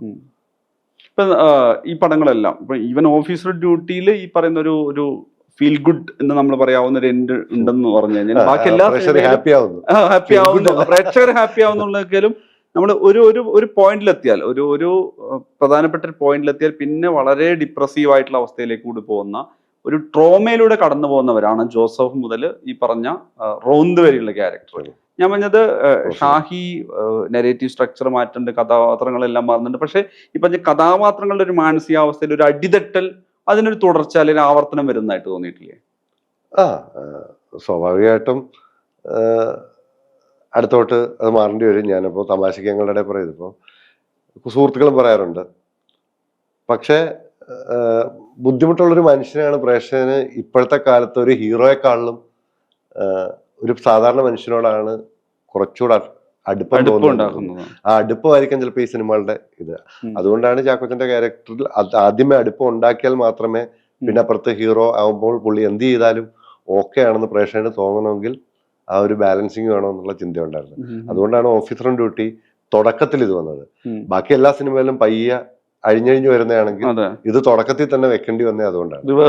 റിവേഴ്സ് മോഡായിരുന്നു. ഈ ഇപ്പൊ നമ്മൾ നോക്കുകയാണെങ്കിൽ ജോസഫ് എന്ന് പറയുന്ന ഒരു സ്ലോ ബേൺ എന്നൊക്കെ പറയാവുന്ന ഒരു സ്ലീപ്പർ ഹിറ്റ് എന്നൊക്കെ പറഞ്ഞാൽ ഭയങ്കര സർപ്രൈസ് ആയിരുന്നു. ആളുകൾ വലിയൊരു പ്രതീക്ഷ ഒന്നും ഇൻവെസ്റ്റ് ചെയ്യാത്തൊരു പടം പോകുന്നു, പാട്ടിനോട് അടുപ്പം തോന്നുന്നിടത്തുനിന്ന് പിന്നെ ഒരു കൾട്ട് സ്റ്റാറ്റസിലേക്ക് വരുന്ന ഒരു പടമാവുന്നു. പീറ്ററിന് ഒരു ഫാൻസ്, ജോസഫിന് ഒരു ഫാൻസ്, ആ സിനിമയിൽ ഇൻസിഡന്റ് ചെയ്യുന്നു എന്ന് പറയുന്നത്. ഈ ഷാഹിയെ സംബന്ധിച്ചുള്ള ഒരു റൈറ്റർ കോൺഫിഡൻസ്, അതായത് എനിക്ക് ഗംഭീരമായിട്ട് എഴുതാം, ഒരു സീൻ എനിക്ക് തന്നെ വായിച്ചു നോക്കി ഒരു കോൺഫിഡൻസിൽ എത്തും പറയുന്നത് ജോസഫ് മുതലുണ്ടോ, അതോ എവിടെ മുതലാണ് ഒരു റൈറ്റർ? ഇപ്പോഴും ഇല്ല. ഇപ്പോഴും ഒരു സീനൊക്കെ ദൈവമേ എന്നുള്ള ചിന്ത എനിക്കുണ്ട്. ശരിക്കും പലപ്പോഴും ഞാൻ വർക്ക് ചെയ്ത പടത്തിലാണെങ്കിലും അല്ല ഞാൻ റൈറ്റ് ചെയ്താണെങ്കിലും ഞാൻ ഡയറക്റ്റ് ചെയ്തത്. ഇപ്പൊ ഓഫീസർ ഓൺ ഡ്യൂട്ടി മാത്രമാണ് ഒരു ചെറിയ സമയം അതിൻ്റെ കൂടെ ഇൻവെസ്റ്റ് ചെയ്തത്. ആ സമയത്തായിരുന്നു റോന്നിന്റെ ഷൂട്ട്. അല്ലെങ്കിൽ തീർച്ചയായിട്ടും ഞാൻ ചെന്ന് നിൽക്കുകയും അപ്പം നമുക്ക് ചേഞ്ചസുകൾ തോന്നും. ചിലപ്പോൾ ഒരാൾ പെർഫോം ചെയ്യുമ്പോഴായിരിക്കാം, ചില ആൾ ഡയലോഗ് പറയുമ്പോഴായിരിക്കാം അത് മാറ്റി പറഞ്ഞാൽ നല്ലതായിരിക്കും എന്ന്. അങ്ങനെയൊക്കെ ഇടപെട്ടിട്ടുണ്ട്. അല്ലാതെ ഞാൻ എഴുത്തിൽ അല്ല, അത് കാണുമ്പം കിട്ടുന്ന നമുക്ക് ചേഞ്ചസുകൾ വരുത്തി അങ്ങനെ മിനിമലായിട്ട് പോകുമ്പോഴാണ്. അല്ല, ഞാൻ എഴുതി വെക്കുന്നതിൽ 100% എനിക്ക് നേരത്തെ പറഞ്ഞുണ്ട്, ശുഭാപ്തി വിശ്വാസം ഇല്ലായ്മയുണ്ട്. ഞാനിപ്പോ നിങ്ങളുടെ ഒരു സ്ക്രിപ്റ്റ് വന്നലിച്ചോ നല്ല മണ്ടത്തരം ഉണ്ടോ, ശരിയാവോ, എനിക്ക് ആ സാധനം എപ്പോഴും ഉള്ളതുകൊണ്ട് അവസാന നിമിഷം വരെ ഞാൻ സ്ക്രിപ്റ്റിൻ്റെ അകത്ത് എന്തെങ്കിലുമൊക്കെ എനിക്കൊരു ചേഞ്ച് ഉണ്ടാവും. പിന്നെ ഇപ്പോൾ ഇലവേഴ പുഞ്ചറെടുത്ത് റോന്ത് എടുത്താലും ഞാൻ ഡയറക്ടോറിയൽ എന്നുള്ള രീതി പറയും, ഈ 2 സിനിമ എടുത്തു കഴിഞ്ഞാലും അതിലൊരു ഓഡിയോ വിഷ്വൽ ഡിസൈൻ ഭയങ്കര കാര്യമായിട്ട്, ഞാനത് ഇലവേഴ പുഞ്ചറ സമയത്തും പറഞ്ഞിരുന്നു, വളരെ കാര്യമായിട്ട് ഷാഹി ശ്രദ്ധിച്ചിട്ടുണ്ട്. കാരണം വെച്ച് കഴിഞ്ഞാൽ അതിൻ്റെ പശ്ചാത്തല സൃഷ്ടി. ഇപ്പം ഞാൻ പറയുക വെച്ചാൽ നമ്മൾ വെറുതെ നോക്കി കഴിഞ്ഞാൽ കോവിഡിന് ശേഷം പ്രധാനമായിട്ട് എടുത്തു കഴിഞ്ഞാൽ ഒരു സിനിമയുടെ ട്രെയിലർ ഇറങ്ങുമ്പോൾ നമുക്ക് ആദ്യം ചിലപ്പോൾ കേൾക്കുന്ന ഒരു വയർലെസ് സൗണ്ടാണ്. അതായത് നമ്മളൊരു പടത്തിന്റെ ട്രെയിലർ തുടങ്ങുമ്പോൾ ഇതിലും വയർലെസ് ഉണ്ടോ, ഒരു വയർലെസ് കമ്മ്യൂണിക്കേഷനാണ്. അപ്പം നമ്മൾ റോന്തിൽ നോക്കിക്കഴിഞ്ഞാൽ ആ കമ്മ്യൂണിക്കേഷൻ എന്ന് പറയുന്ന സാധനം നിങ്ങളൊരു സിനിമാറ്റിക് എലവേഷന് വേണ്ടിയിട്ടല്ല ഉപയോഗിച്ചത്. അത് കമ്മ്യൂണിക്കേഷൻ ഉണ്ട്, എന്നാൽ അത് ഈ പറഞ്ഞ ഇവരുടെ ഒരു പ്രോപ്പർട്ടിയാണ്, ഇവരുടെ കമ്മ്യൂണിക്കേഷൻ ഉണ്ട്, അതിൽ പെർഫോമൻസ് ഇതാണ്. പിന്നെ ആ പറയുന്ന പശ്ചാത്തലം, അത് മഴ പെയ്യുന്ന സ്ഥലമാണെങ്കിലും ആ പറയുന്ന മറ്റേ ഹിൽ ഏരിയ ആണെങ്കിലും റോഡാണെങ്കിലും തോടാണ്, അതിനെ കണക്ട് ചെയ്ത രീതിയിലെല്ലാം ഈ പറഞ്ഞൊരു സൗണ്ടിങ് ഉണ്ടാക്കിയെടുക്കുക, ഒരു ശബ്ദം ഉണ്ടാക്കിയെടുത്തതാണെങ്കിൽ ഈ 2 സിനിമയുടെയും വിഷ്വലൈസേഷൻ ഇതിലൊരു യുണീക്നെസ് കൊണ്ടിരിക്കാൻ നോക്കിയിട്ടുണ്ട്. ഭയങ്കര ഹെവിലി സിനിമാറ്റിക് ആക്കാതെ, എന്നാൽ ഈ പറഞ്ഞ രണ്ടും ഇതാക്കിയിട്ട് ഒരു ഓഡിയോ വിഷ്വൽ ഡിസൈൻ എന്ന് പറയുന്നത്, അത് ഞാൻ പറഞ്ഞത് അങ്ങനെ ഒരു സംവിധാനത്തിൽ കുറെ മറ്റേ പരിചയസമ്പന്നരായവരുടെ കൂടെ കുറെ കാലം നിന്നിട്ടില്ലല്ലോ, ഒരു പടത്തിലാണല്ലോ. അത് സംവിധാനത്തിന്റെ ഭാഗമായ അസിസ്റ്റന്റ് ആയതിന്റെ അല്ല, എനിക്ക് വർഷമൊന്നും ഓർമ്മയില്ല. ഞാൻ ആദ്യമായിട്ട് IFFK കാണുന്നത് വളരെ ലേറ്റ് ആയിട്ടാണ് കാണുന്നത്. ഞാൻ ഒരു ദിവസം ഒരു പടം മാത്രം കണ്ടു, ശബരിമല എന്ന കണ്ട ചാടിപ്പോയിട്ട് ഒരു ദിവസം കണ്ടാണ്. ഒരു ബോപ്പോ എന്ന് പറഞ്ഞൊരു പടം കണ്ടു. എനിക്ക് അങ്ങനെ തന്നെയാണ് അതിന്റെ മേടിക്കുന്നത്. സോവിയറ്റ് യൂണിയന്റെ ഏതൊരു പിടിച്ചുപോയൊരു ഭാഗത്തു നിന്നുള്ളൊരു സിനിമയായിരുന്നു. ഒരു കുട്ടിയാണ് എന്ന് വെച്ചാൽ പഴയൊരു കടലോ എല്ലാം പോയിട്ട് കുറെ മണ്ണും മരുഭൂമി കണക്ക് മണ്ണും അവിടെ കുറെ പൊളിഞ്ഞ ഷിപ്പല്ല ബോട്ടുകളും ഇതിന്റെ തകരങ്ങളും. അപ്പൊ ഈ വീടിന്റെ ഒക്കെ വേലി ഈ തകരങ്ങളാണ്. അപ്പൊ ആ പയ്യന്റെ മാനസികാവസ്ഥയെ മ്യൂസിക്കിലല്ലാതെ ഈ തകിടിലാണ് ഡീൽ ചെയ്തിരിക്കുന്നത്. ഇത് എന്നെ ഒന്ന് ആകർഷിച്ച ഘടകമാണ്. അത് ഒരു ഘടകം. രണ്ടാമത്, എനിക്ക് ഭയങ്കര ലൗഡ് മ്യൂസിക് എനിക്ക് ഒട്ടും ഇഷ്ടമല്ല. പക്ഷെ എപ്പോഴും നിങ്ങൾ പേടിക്കൂ അല്ല, ഭയങ്കര ബ്ലാങ്ക് ആയിട്ട് ഒരു കാര്യമില്ലായിരിക്കും, രണ്ടുപേരും സംസാരിക്കുമ്പോഴും ബാക്ക്ഗ്രൗണ്ടിൽ മ്യൂസിക് വരുന്നത്. ഇപ്പൊ പിന്നീട് നമുക്ക് No Country for Old Men ഒക്കെ ഞാൻ പിന്നീട് സിനിമ ചെയ്തത്. അപ്പൊ അതൊക്കെ നമുക്ക് വർക്കാവുന്ന ഒരു ഏരിയയാണ്. കാരണം സൗണ്ട് ഭയങ്കര രസമാണെങ്കിൽ നമുക്ക് ആ സ്പേസ് ഫീൽ ചെയ്യിക്കാം. അങ്ങനെ ഒരു ഉദ്ദേശം ഉണ്ടായിരുന്നു ഇലവിഴ പൂഞ്ചിറയിൽ. അതുകൊണ്ടാണ് ശരിക്കും അവിടെ ഒരു വിൻമില്ലില്ല. അത് വിഷ്വലി വർക്കായാലും നമുക്ക് ഇപ്പുറത്ത് മ്യൂസിക്കിനെ കട്ട് ചെയ്യാം. അപ്പം അല്ലിയേട്ടന്റെ ഏറ്റവും വലിയ അഡ്വാൻറ്റേജ് ഇതാണ്. അല്ലിയേട്ടന് മൊത്തം മ്യൂസിക് ചെയ്യുന്നതേ, അല്ലിയേട്ടൻ പറഞ്ഞത് ഞാനത് ഗതികേട് കൊണ്ട് ചെയ്യുന്നതാണ്, എനിക്ക് എത്ര കുറയ്ക്കാവോ അത് ആവശ്യമുള്ളിടത്ത് വരുമ്പോഴാണ് അതിന് ഭയങ്കര ഗുണം എന്ന് ചിന്തിക്കുന്ന ഒരു മ്യൂസിക് ഡയറക്ടറാണ്. അപ്പൊ എന്നോടൊപ്പം നിൽക്കുന്ന അല്ലെ എന്റെ ചിന്തയും ഞങ്ങളുടെ ആ ഒരു സിനിമാ കാഴ്ചപ്പാട് കറക്റ്റാണ്. അതുകൊണ്ട് തന്നെ 2 സിനിമയും സൗണ്ട് ഡിസൈൻ കഴിഞ്ഞതിന് ശേഷമാണ് നമ്മൾ മ്യൂസിക് ചെയ്തിട്ടുള്ളത്. സാധാരണ എല്ലാം പാരലലി പോകുന്നതാണ്. അപ്പൊ നമുക്ക് അവിടെ നമുക്ക് ആ സൗണ്ട് ഉണ്ടെങ്കിൽ പിന്നെ നമുക്ക് അവിടെ മ്യൂസിക് വേണ്ട. ഇപ്പൊ പലപ്പോഴും ഈ വയർലെസിന്റെ മറ്റൊരു ശബ്ദമുണ്ട്, ഡയലോഗല്ല, അത് ഞങ്ങൾ ഇറിറ്റേഷനും ക്യാരക്ടറിന്റെ ഇറിറ്റേഷനും അതിനുവേണ്ടി അതിലും ഉപയോഗിച്ചിട്ടുണ്ട്, ഇവിടെ ഉപയോഗിച്ചിട്ടുണ്ട്. ഇപ്പം ഒരു ഹൊറർ കണക്ക് റോഷൻ പോകുമ്പം ശരിക്കും അവിടെ മ്യൂസിക് വേണ്ട, നമുക്കൊരു ആങ്സൈറ്റി. അത് എനിക്ക് ഭയങ്കര ഫിയർ ഉണ്ടാക്കിയിട്ടുള്ളൊരു പടമുണ്ട്, ഒട്ടോപ്സി ഓഫ് ജെയിൻ ജൂഡ് എന്ന് പറഞ്ഞ്. അതിൻ്റെ അകത്ത് പോസ്റ്റ്മോർട്ടം ടേബിളിലോട്ട് വരുമ്പോൾ മറ്റേ പുള്ളി വെച്ചിരിക്കുന്ന റേഡിയോയിലാണ് ഇത് അടിക്കുന്നത്. അങ്ങനെയുള്ള പശ്ചാത്തലത്തിലെ ശബ്ദങ്ങൾ ഇമോഷനെയോ അല്ലെങ്കിൽ എന്തിനെയൊക്കെ നമുക്കൊന്ന് ഹൈ അല്ലെ ഒന്ന് ഇതാക്കി പിടിച്ചാൽ മതി. മ്യൂസിക് അത്ര ലൗഡ് ആവണ്ട, വളരെ കുറച്ച് മതി. അതൊരു പ്ലാൻ തന്നെയായിരുന്നു. എനിക്ക് ആദ്യത്തെ സിനിമകളിൽ ഇപ്പോഴത്തെ സിനിമകളിലും നേരത്തെ വെച്ച കണക്ക് എനിക്ക് ഇഷ്ടമില്ലാത്ത കാര്യങ്ങൾ ഒഴിവാക്കലാണ് എൻ്റെ ആദ്യത്തെ സംവിധാനത്തിൽ ആദ്യത്തെ ശ്രദ്ധ. ഏതാണ് എനിക്ക് കാണുമ്പോൾ ഇഷ്ടമില്ലാത്ത കാര്യങ്ങൾ ഒഴിവാക്കി നിർത്തുക. അതായത് ഷൂട്ടിലാണെങ്കിലും ഷോട്ടുകളിലാണെങ്കിലും എന്തിനാണ്. ഇപ്പൊ ഈ ഷാഹി തന്നെ പലതവണ പറഞ്ഞാണ്, ഇപ്പൊ ഞാൻ പറഞ്ഞത് ഈ സിനിമകളെല്ലാം ഞാൻ പറഞ്ഞത് ഈ എനിക്ക് തോന്നുന്നത് ഇത്രയും എല്ലാ തുടർച്ചയായ സിനിമകളിലും ക്രിട്ടിക്കൽ അപ്രീസിയേഷൻ. ഇപ്പൊ ഇത് നോക്കിയാൽ റോന്ത് ഒരു പാൻ ഇന്ത്യൻ അപ്രീസിയേഷൻ കിട്ടുന്നു. ഇപ്പം നായാട്ടിന് ശേഷം ഷാഹിക്ക് ഏറ്റവും അപ്രീസിയേഷൻ കിട്ടുന്ന പടമാണ്. ഞാൻ പറഞ്ഞ ഓഫീസർ ഓൺ ഡ്യൂട്ടിക്ക് ഉറപ്പായും ഉണ്ട്. എന്നാൽ പോലും ഇത് ഒരു എല്ലാ നിരൂപകരാണെങ്കിലും എല്ലാവരും തുടർച്ചയായിട്ട് ഈ സിനിമയെ കുറിച്ച് മറ്റേ നീണ്ട എഴുത്തുകൾ എഴുതുന്ന ഒരു സാഹചര്യം ഉണ്ടായിട്ടുണ്ടല്ലോ. ഇലവിഴ പിഞ്ചറ OTT എത്തിയപ്പോഴും ഈ രീതിയിൽ തന്നെ ഇപ്പോഴും ഡിസ്കഷൻ ആവുന്നു ചെയ്യുന്നതാണ്. പക്ഷെ ഞാൻ പറഞ്ഞ സമാന്തരമായിട്ട് വിമർശനം ഉണ്ടല്ലോ, ഉറപ്പായും ഏത് കലാസൃഷ്ടിക്കും വിമർശനം. ഇപ്പൊ ജോസഫ് മുതൽ നല്ല കടുപ്പത്തിലുള്ള വിമർശനം കൂടി കിട്ടുന്നുണ്ടല്ലോ. ഞാൻ പറഞ്ഞത് അവയവദാനം എന്ന് പറഞ്ഞത്, അവയവദാനത്തെ തന്നെ ഭയപ്പെടുത്തി എന്നുള്ള സാധനം ഉണ്ടായിരുന്നു. IMA സ്റ്റേറ്റ്മെന്റ് ഉണ്ടായിരുന്നു. ഈ പറഞ്ഞ നായാട്ടിലെത്തിയ സമയത്ത് കേരളത്തിൽ പുറത്ത് മുഴുവൻ ആ സിനിമ ഗ്രാൻഡായി ചർച്ച ചെയ്യുന്ന സമയത്ത് ഇവിടെ ഞാൻ ഇവിടെ അതിലൊരു ദളിത് വിരുദ്ധത, അങ്ങനെ ഒരു പിന്നെ ദളിതരുടെ സമ്മർദ്ദം ഭയന്നിട്ടാണ് ഇങ്ങനെ ഒരു മൂവ് നടത്തിയെന്നുള്ള സംഗതി ഉണ്ടായിരുന്നു. ഈ ഇലവിഴ പുഞ്ചറയുടെ സമയത്ത് ഈ പറയുന്ന പ്രധാന കഥാപാത്രത്തിന്റെ ആക്ട്, ആ ചെയ്തി എന്ന് പറയുന്ന സാധനത്തിലൊരു പിന്നെ സ്ത്രീ വിരുദ്ധത ഉണ്ടായിരുന്നു എന്നുള്ളത് ഞാൻ അങ്ങനെ അത്തരം സാധനങ്ങൾ എങ്ങനെയാണ് കാണുന്നത്? ഒരു സിനിമ എന്നുള്ള രീതിയിൽ ഒരു ഓദർ പോയിന്റ് ഇത്തരം വിമർശനം വരുന്ന സമയത്ത് എങ്ങനെയാണ് അതിനായിട്ട്? അതിൻ്റെ അകത്ത് എനിക്ക് ആദ്യത്തത് ജോസഫിന്റെ അത് ഒരുപക്ഷെ വേറൊരാൾ എഴുതിയിരുന്ന കുഴപ്പമില്ലായിരുന്നു. കാരണം ജനം അത്രയും വിശ്വസിക്കില്ലായിരുന്നു സിനിമാറ്റിക് ആയിട്ട്. ഞാനൊരു പോലീസുകാരനായതുകൊണ്ട് അത് വിശ്വസിക്കപ്പെട്ടു എന്നുള്ളതാണ് കുറച്ചുകൂടി ആധികാരികമായി ആൾക്കാർ ചിന്തിക്കുന്നു. ചില റിയൽ ഇൻസിഡന്റ് ആയിരിക്കാം ചെയ്തത് എന്നുള്ള രീതിയിൽ. അത് ശരിക്കും ഞാൻ ലീവിൽ നിൽക്കുന്ന സമയത്ത് ഒരു 2-3 വർഷത്തിന് ശേഷമൊക്കെ വിവരാവകാശം വന്നിട്ടൊരു ചോദ്യമൊക്കെ എന്നെ SP ഓഫീസിൽ വിളിച്ചു ചോദിച്ചു, ഞാൻ തൃശ്ശൂർ ജില്ലയിൽ ഇന്ന സ്ഥലത്ത് ഡ്യൂട്ടി ചെയ്തിട്ടുണ്ടോ എന്ന്. എന്താ കാര്യം എന്ന് ചോദിച്ചു കഴിഞ്ഞപ്പോ ഞാൻ പറഞ്ഞു, എന്താ കാര്യം, ഞാൻ അവിടെ ഡ്യൂട്ടി ചെയ്തിട്ടില്ല. അതുപോലെ അത് വേറൊന്നുമല്ല, ആരോ അവിടെ ഒരു ആക്സിഡന്റ് ഡെത്ത് കിടന്നു, ഇങ്ങനെ ഓർഗൻ ഡൊണേറ്റ് ചെയ്തു, അപ്പൊ അവർക്ക് സിനിമ ഇറങ്ങിയപ്പോ കൺഫ്യൂഷൻ, ഞാൻ അതിൽ നിന്നാണ് ഇൻസ്പയർഡ് ആയെന്ന് പറഞ്ഞിട്ട് അങ്ങനെ വന്നിട്ടുണ്ട്. അപ്പൊ ആൾക്കാർ അങ്ങനെ വിശ്വസിക്കുന്നുണ്ടാവും. നായരുടെ ദളിത് വിരുദ്ധത എന്ന് പറയുന്നത് ഞാൻ അങ്ങനല്ല കണ്ടത്. അത് റീഡ് ചെയ്യപ്പെട്ടതിന്റെ ഒരു വ്യത്യാസമാണ്. പിന്നെ ഷൂട്ട് ചെയ്യപ്പെടുമ്പോഴും ചില വ്യത്യാസങ്ങളുണ്ടാവും. ഇപ്പൊ ഉദാഹരണം പറഞ്ഞു കഴിഞ്ഞാൽ, അവർ മുഖ്യമന്ത്രിയെ കൊണ്ടോ ഭരണകൂടത്തെ കൊണ്ടോ ദളിത് പക്ഷം ഭീഷണിപ്പെടുത്തി എന്നല്ല അതിന്റെ അർത്ഥം. അവർ വോട്ട് ചെയ്യുന്നില്ല എന്നുള്ള ഞങ്ങൾ വോട്ട് ചെയ്യില്ല എന്ന് പറയുന്ന തീരുമാനത്തെ തങ്ങളുടെ വോട്ട് ബാങ്കിൽ നിന്ന് പോകുന്നുള്ള ഭയമാണ് അങ്ങനെ ഒരു തീരുമാനം എടുപ്പിക്കുന്നത്. പിടികിട്ടിയോ? ഭരണകൂടത്തിന്റെ ആവശ്യമാണ് അവർ വോട്ട് ചെയ്യണമെന്നുള്ളത്, അല്ലാതെ അവർ ഭീഷണിപ്പെടുത്തിയിട്ടില്ല. ഭരണകൂടം അവരെ സ്വാധീനിക്കാൻ വേണ്ടി നടത്തുന്ന ഒരു തന്ത്രമാണ്. അവർ വോട്ട് ചെയ്യുന്നില്ല എന്നേ തീരുമാനിച്ചിട്ടുള്ളൂ. നിങ്ങൾ പിടിച്ചാലേ വോട്ട് ചെയ്യുമെന്നല്ല പറഞ്ഞത്. അവര് അത് ഗാന്ധിയൻ മുറയുള്ള നിസ്സഹരണം എന്ന് പറയുന്നത്, അതിനെ എങ്ങനെയാണ് എന്ന് എനിക്കറിയില്ല. പിന്നെ ശരിക്കും ഒരു ഡയലോഗിന്റെ ഒരു മിസ്സിംഗ് ഉണ്ട്. അതൊരു പർട്ടിക്കുലർ സമയത്ത് അങ്ങനെ സംഭവിച്ചാണ്. കാരണം നിമിഷയുടെ വീട്ടിൽ ചെല്ലുന്ന ആൾക്കാർ യഥാർത്ഥത്തിൽ പറയേണ്ടിയിരുന്ന ഡയലോഗ് ആ സമയത്ത് എന്തോ മാറി അങ്ങനെ സംഭവിച്ചത്. നമ്മളെല്ലാം ഒരുമിച്ചല്ലേ, അവനെ അറിയാലോ, അവൻ അങ്ങനെ ഒരു സ്വഭാവമാണ്, എന്തിനാണ് കേസ് എന്ന് ചോദിക്കേണ്ട ഒരു ഡയലോഗിന് പകരം ആ പറഞ്ഞ മീറ്റർ ഒന്ന് മാറി, നിനക്ക് അവനെ അറിയാലോ എന്ന് പറഞ്ഞപ്പോഴാണ് ഇവര് നെഗറ്റീവ് ആവുന്നത്. എന്ന് വെച്ചാൽ ബിജു അല്ല, ബിജുവിന്റെ കൂടെ ഉണ്ടായിരുന്ന മനുഷ്യർ അവരപ്പുറപ്പുറം ജീവിക്കുന്നവരാണ്.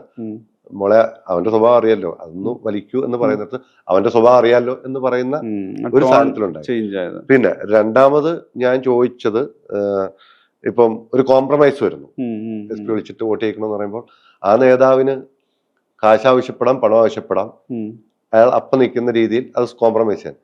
അയാൾ ആവശ്യപ്പെട്ടത് ഒരു കോളേജാണ്. ഇവിടെ എത്ര ദളിത് കോളേജുകളുണ്ട് ഗവൺമെന്റ് കൊടുത്തിട്ടുണ്ട്.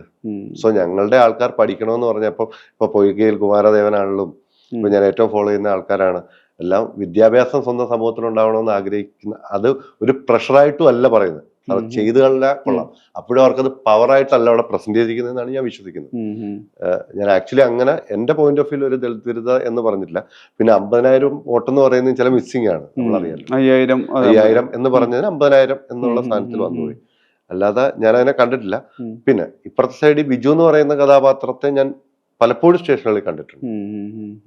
അത് ബിജു എനിക്കത് വേറൊരു കാസ്റ്റായിട്ട് വെക്കാൻ പറ്റില്ല. ഇപ്പം ഒരു ഇവിടുത്തെ ഒരു സവർണ അല്ലെ ഏതെങ്കിലും എന്താ പറയുക മുസ്ലിം ക്രിസ്ത്യൻ കാൻഡിഡേറ്റ് ആയിട്ട് വെച്ച് കഴിഞ്ഞാലും ഒരു പോലീസ് സ്റ്റേഷനിൽ ഒരുത്തരെ പിടിച്ചോണ്ടെന്ന് അപ്പൊ ഫോൺ കോൾ വരും, എവിടുന്നാണെങ്കിലും പ്രഷർ അവരുടെ ഇതിൽ നിന്ന് വരും. ഇവിടെ ആവുമ്പോൾ ഈ ഇലക്ഷന്റെ അല്ലെ ഇങ്ങനെ പർട്ടിക്കുലർ സമയത്തല്ലെങ്കിൽ അവൻ അകത്ത് കിടക്കും. കാരണം അവിടെ വരുന്ന ഞാൻ നേരത്തെ പറഞ്ഞ ഇപ്പം യോഹന്നാന്റെ കാര്യം പറഞ്ഞ കണക്കാണ്, തലയെ കയറാവുന്നതിലാണ് സീനിയേഴ്സ് അല്ലെ പോലീസ് ബിഹേവ് ചെയ്യുന്നത്. അങ്ങനെ ഒരു ബഹുമാനം അല്ലെ പെരുമാറ്റം ഇവർക്കേ കിട്ടുന്നുള്ളൂ എന്ന് എന്റെ എക്സ്പീരിയൻസ് ആണ്. ഒരു അല്ലെ ഒരു ബ്ലാക്ക് അല്ലെ വസ്ത്രത്തിൽ മോശമായ ഒരാളോട് ചിലപ്പോ രീതി വേറെ ആയിരിക്കും. അതാണ് അവിടെ അപ്ലൈ ചെയ്തല്ല. അതൊരു അയാൾ മോശം എന്നുള്ളതല്ല, അതിൻ്റെ അകത്ത് നോക്കിയാൽ അറിയാം. ചാക്കോച്ചനാണ് ബഹളം ഉണ്ടാക്കുന്നത്. അയാൾക്ക് അവിടുന്ന് പ്രശ്നമുണ്ടായി, ഇപ്പുറത്ത് വന്നപ്പം അത് സാറേ ഫോണൊന്നും എടുത്തു തരാൻ പറയുന്നു എന്ന് പറയുന്നതിന് ധിക്കാരമായി നമ്മൾ കാണേണ്ട അവരുടെ ക്യാരക്ടറാണത്.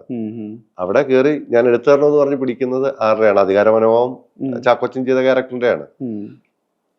അല്ല, ഞാനിത് പറയുന്നത് വെച്ചാൽ ഓരോ സിനിമകളെ സംബന്ധിച്ചും രണ്ടു തരം അനുഭവങ്ങൾ എഴുത്തുകാരനും സംവിധായകനും വരുമല്ലോ. ഈ പറയുന്ന ഞാൻ വലിയ ഒരു ഭാഗത്ത് ഈ അഭിനന്ദനങ്ങൾ, പ്രശംസകൾ, അതിന്റെ പലതരം അനുഭവം. ഇപ്പൊ പറഞ്ഞ നിങ്ങൾ ഇപ്പം റോന്ത് തിയേറ്ററിൽ കണ്ട് റോന്തിന്റെ റിവ്യൂ വായിക്കുമ്പോൾ തന്നെയായിരിക്കും ഇലവീഴ പൂഞ്ചിറയുടെ സൈഡിലൂടെ ഒന്ന് വരുന്നത്. അങ്ങനെ ഒരു സിനിമ എനിക്ക് അതിന്റെ അകത്ത് ഇപ്പം ജോസഫിലെ കുറ്റപ്പെടുത്തലുകൾ എനിക്ക് ഭയങ്കരമായിട്ട് ഓക്കെ ആയിരുന്നു. കാരണം കൺവിൻസിംഗ് ആയിരുന്നു. ഈ പറഞ്ഞ ഒരു ആധികാരിക ഒരു പോലീസ് അങ്ങനല്ല, എനിക്കെതിരെ വന്ന IMA പറഞ്ഞ കാര്യങ്ങളിൽ വളരെ സത്യസന്ധമായ പ്രൊമോഷൻ ചെയ്യുന്ന ഡോക്ടേഴ്സാണ് എന്നെ പറഞ്ഞത്. അതുകൊണ്ട് തന്നെ എനിക്ക് ഓക്കെയാണ്. എനിക്കൊരു തെറ്റ് പറ്റിയെന്ന് എനിക്കത്. പക്ഷെ ഞാൻ നായാട്ടിൽ ദളിതരിൽ മനസ്സുകൊണ്ട് പോലും ചിന്തിക്കാത്ത കാര്യമാണ്. ആ സമയത്ത് എനിക്ക് ഭയങ്കര മാനസിക സംഘർഷം ഉണ്ടായി. ഞാൻ ഫേസ്ബുക്കിൽ എനിക്ക് അങ്ങനെയുള്ള മെസ്സേജുകൾ വരുമ്പോൾ ഞാൻ ഡിസ്റ്റർബ് ആയിട്ടുണ്ട്. ഞാൻ ഫോൺ ഓഫ് ചെയ്ത് വെച്ചിട്ടുണ്ട്. എനിക്ക് മാനസിക ബുദ്ധിമുട്ടുണ്ടാക്കിയിട്ടുണ്ട്. കുറെ നാളും എന്നെ ബുദ്ധിമുട്ടുണ്ടാക്കിയിട്ടുണ്ട്. കാരണം അത് ഞാൻ മനസ്സിൽ ചിന്തിച്ചിട്ടില്ല. അല്ലെ, അതിനെനിക്ക് അറിയില്ലായിരുന്നു. നായടിൽ ജോസഫിൽ എനിക്ക് ഏകദേശം അറിയാം. ചിലപ്പോൾ ഇങ്ങനൊരു വിവാദം ഉണ്ടാവും. അപ്പോഴും നമ്മൾ ജഡ്ജ് ചെയ്യുന്നുണ്ട്. ആൾക്കാർ സിനിമയായിട്ടല്ലേ കാണൂ, ചുറ്റിക്ക് അടിച്ചിട്ട് ഒരാളുടെ ബോഡി ഒന്നും എടുക്കാൻ പറ്റില്ല, സിനിമാറ്റിക് അല്ലേ, അങ്ങനെ വിശ്വസിക്കുമെന്ന് വിചാരിച്ചു. പക്ഷെ ഇപ്പുറത്ത് ഞാൻ അങ്ങനെ ചിന്തിച്ചിട്ട് പോലും ഇല്ല. ഒരു രീതിയിലും സിസ്റ്റം എല്ലാരും യൂസ് ചെയ്യുന്ന കണക്കായിരുന്നു. പിന്നീടും സിനിമയ്ക്ക് ഉണ്ടായ കാര്യം എന്ന് വെച്ച് കഴിഞ്ഞാൽ നമ്മളൊരു പർട്ടിക്കുലർ പോയിന്റിൽ ആ സിനിമ അങ്ങനെ നിർത്താൻ തീരുമാനിച്ചു. ഇല്ലായിരുന്നെങ്കിൽ ഇതിനൊക്കെ ക്ലാരിറ്റി ഉണ്ടായിരുന്നു. സിസ്റ്റം എങ്ങനെയാണ് അവരെയും ഇവരെയും യൂസ് ചെയ്തെന്നുള്ള രീതിയിലായിരുന്നു ആ പടം തീരുന്നത്. ഈ ഇതിലേക്ക് വരുവാണെങ്കിൽ നമുക്കറിയാം, നായാട്ട് 2 എന്നുള്ള രീതിയിൽ ഒരു ആലോചനയോ ചിന്തയോ അല്ലെങ്കിൽ സൂചനയോ തരുന്ന വിധത്തിൽ നമ്മൾക്കിതിൽ പ്രവീണിനെയും സുനിതയെയും കാണാം എന്ന് പറയുന്നത്. അപ്പോൾ ശരിക്കും എന്താ, നായാട്ട് 2 നേരത്തെ ആലോചിച്ചിരുന്നതാണോ, അല്ലെങ്കിൽ ഈ പറഞ്ഞ ജോസഫ് മുതൽ ഇങ്ങോട്ടുള്ള പല സിനിമകൾക്ക് അങ്ങനെ തുടർച്ച ആലോചനയിലുണ്ടോ? എനിക്ക് നായാട്ട് 2 ജോസഫിൽ എനിക്ക് ആ ചിന്തയില്ല. നായാട്ട് 2 പ്രേക്ഷകർ ആഗ്രഹിക്കുന്ന പോലെ തന്നെ എനിക്കൊരു ആഗ്രഹമുണ്ട്, അവർ കോടതിയിൽ പോയാൽ എന്താവുന്നത്. അപ്പൊ ആ നായാട്ട് 2-ലോട്ടുള്ള ഒരു പാത കൂടാണ് റോന്ത്. സെയിം കാലഘട്ടത്തിലാണ് നമ്മൾ കഥ പറഞ്ഞിരിക്കുന്നത്. അവിടെ ശരിക്കും റോന്തിന് ഒരു ടൈലന്റ് ഉണ്ടായിരുന്നു. ഇപ്പൊ ഈ കഴിഞ്ഞതിന് ശേഷം ഒരു ടൈലന്റ് ഷോട്ട് എടുക്കണമെന്ന് ആഗ്രഹിച്ചു. പക്ഷെ അത് സാഹചര്യങ്ങൾ കൊണ്ട് നമുക്ക് എടുക്കാൻ പറ്റിയില്ല. അല്ലായിരുന്നെങ്കിൽ കുറച്ചുകൂടെ നായാട്ടിലെ കഥാപാത്രങ്ങൾ, റോന്തിലെ എല്ലാ കഥാപാത്രങ്ങളും കൂടി ഒരു ട്രയൽ വന്നാൽ യൂണിവേഴ്സ് തന്നെയാണല്ലേ. ഈ ക്യാരക്ടർ അല്ല, സമയവും സാഹചര്യത്തിൽ ഇവർ അങ്ങോട്ടും ഇങ്ങോട്ടും കണ്ടുമുട്ടിയേക്കാം. ഷാഹിയുടെ ഒരു ആലോചന ലോകത്ത് ചിലപ്പോ ഇവര് ഒരേ വർഷം ഇന്ന ജയിലിൽ ഇന്ന കോടതിയിൽ, ഈ 14 ജില്ലകൾക്കകത്താണല്ലോ ഈ കഥകൾ. സ്വാഭാവികമായിട്ടും നിങ്ങളുടെ പരിചിത മേഖലയിൽ ഇവർ അങ്ങോട്ടും ഇങ്ങോട്ടും കണ്ടിട്ടേക്കാം, കോടതിയിൽ കണ്ടുമുട്ടിയേക്കാം. അപ്പൊ അങ്ങനത്തെ ഒരു ക്രോസ് ഓവർ ട്രയലും പരിപാടിയൊക്കെ ചിന്തയിലുണ്ട്. അങ്ങനെ എഴുത്തിൽ അങ്ങനെ എന്താ എഴുത്ത് രീതി എങ്ങനെയാ ഞാൻ ചോദിക്കുന്നത്? ഈ പറഞ്ഞ ഇപ്പം റോന്താണെങ്കിലും ഇലവീഴ പൂഞ്ചിറ സുഹൃത്തുക്കളാണ് എഴുതിയേക്കുന്നത്. ഈ പറഞ്ഞ ജോസഫ് മുതലുള്ള എഴുത്ത് രീതി സമാനമാണോ? കാരണം വെച്ചാൽ നിങ്ങളുടെ സ്ട്രക്ചർ അല്ലെങ്കിൽ സിനിമയുടെ സ്വഭാവം മാറുന്നുണ്ടല്ലോ. അപ്പൊ എല്ലാം ഡിഫറെന്റ് ആണ്. ഞാൻ പറഞ്ഞിട്ടുള്ളത് ഇപ്പൊ ജോസഫ് എന്ന് പറഞ്ഞ സിനിമ എന്റെ തലയ്ക്കകത്ത് പോലും ഇല്ലാത്തൊരു കഥയായിരുന്നു. ഒരു സംവിധായകനാണ് എന്നോട് ചോദിക്കുന്നത്, നിങ്ങൾക്ക് കുറ്റാന്വേഷണം എഴുതാൻ പറ്റിയ ഒരു കുറ്റാന്വേഷണ കഥ എഴുതാമെന്ന് ചോദിച്ചു. ഞാൻ പറഞ്ഞിട്ടുണ്ട് ദിലീഷിനെ കണ്ടപ്പോ പറഞ്ഞത് പോലീസ് സ്റ്റോറി ആയിരുന്നില്ല, അത് വേറൊരു കഥയായിരുന്നു, ഒരു നെഗറ്റീവ്. ഇനി സിനിമ ആക്കാവുന്ന കഥയാണോ? ഇല്ല, അത് കാലഘട്ടം കഴിയുമ്പോൾ അതിന്റെ ടെക്നോളജി ആൾക്കാർ അത് ഡീൽ ചെയ്തെല്ലാം പോയി. അതും ഡ്രാമ ഇമോഷൻ ചെറിയ ഷിഫ്റ്റ് പരിപാടിയായിരുന്നു. അന്നത് ഓക്കെ ആയിരുന്നു, പക്ഷെ ഇന്നത് വർക്കാവില്ല. അപ്പം ജോസഫ് എന്ന് പറയുന്നത് ആ എഴുത്ത് കണ്ടിട്ടാണ് എന്നോട് ഒരാൾ കുറ്റാന്വേഷണം എഴുതി കൂടെ എന്ന് ചോദിച്ചത്. ആന്റി ഹീറോ ആയിരുന്നു.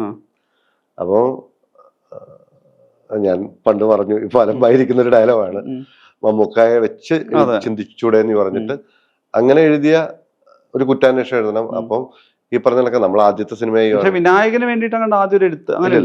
വിനായകനെ കാണാൻ പോകുന്ന ആദ്യത്തെ സിനിമാക്കാരനായിരുന്നു സുഹൃത്ത്. എനിക്ക് സിനിമയിൽ ആരെയും ബന്ധമില്ലായിരുന്നു.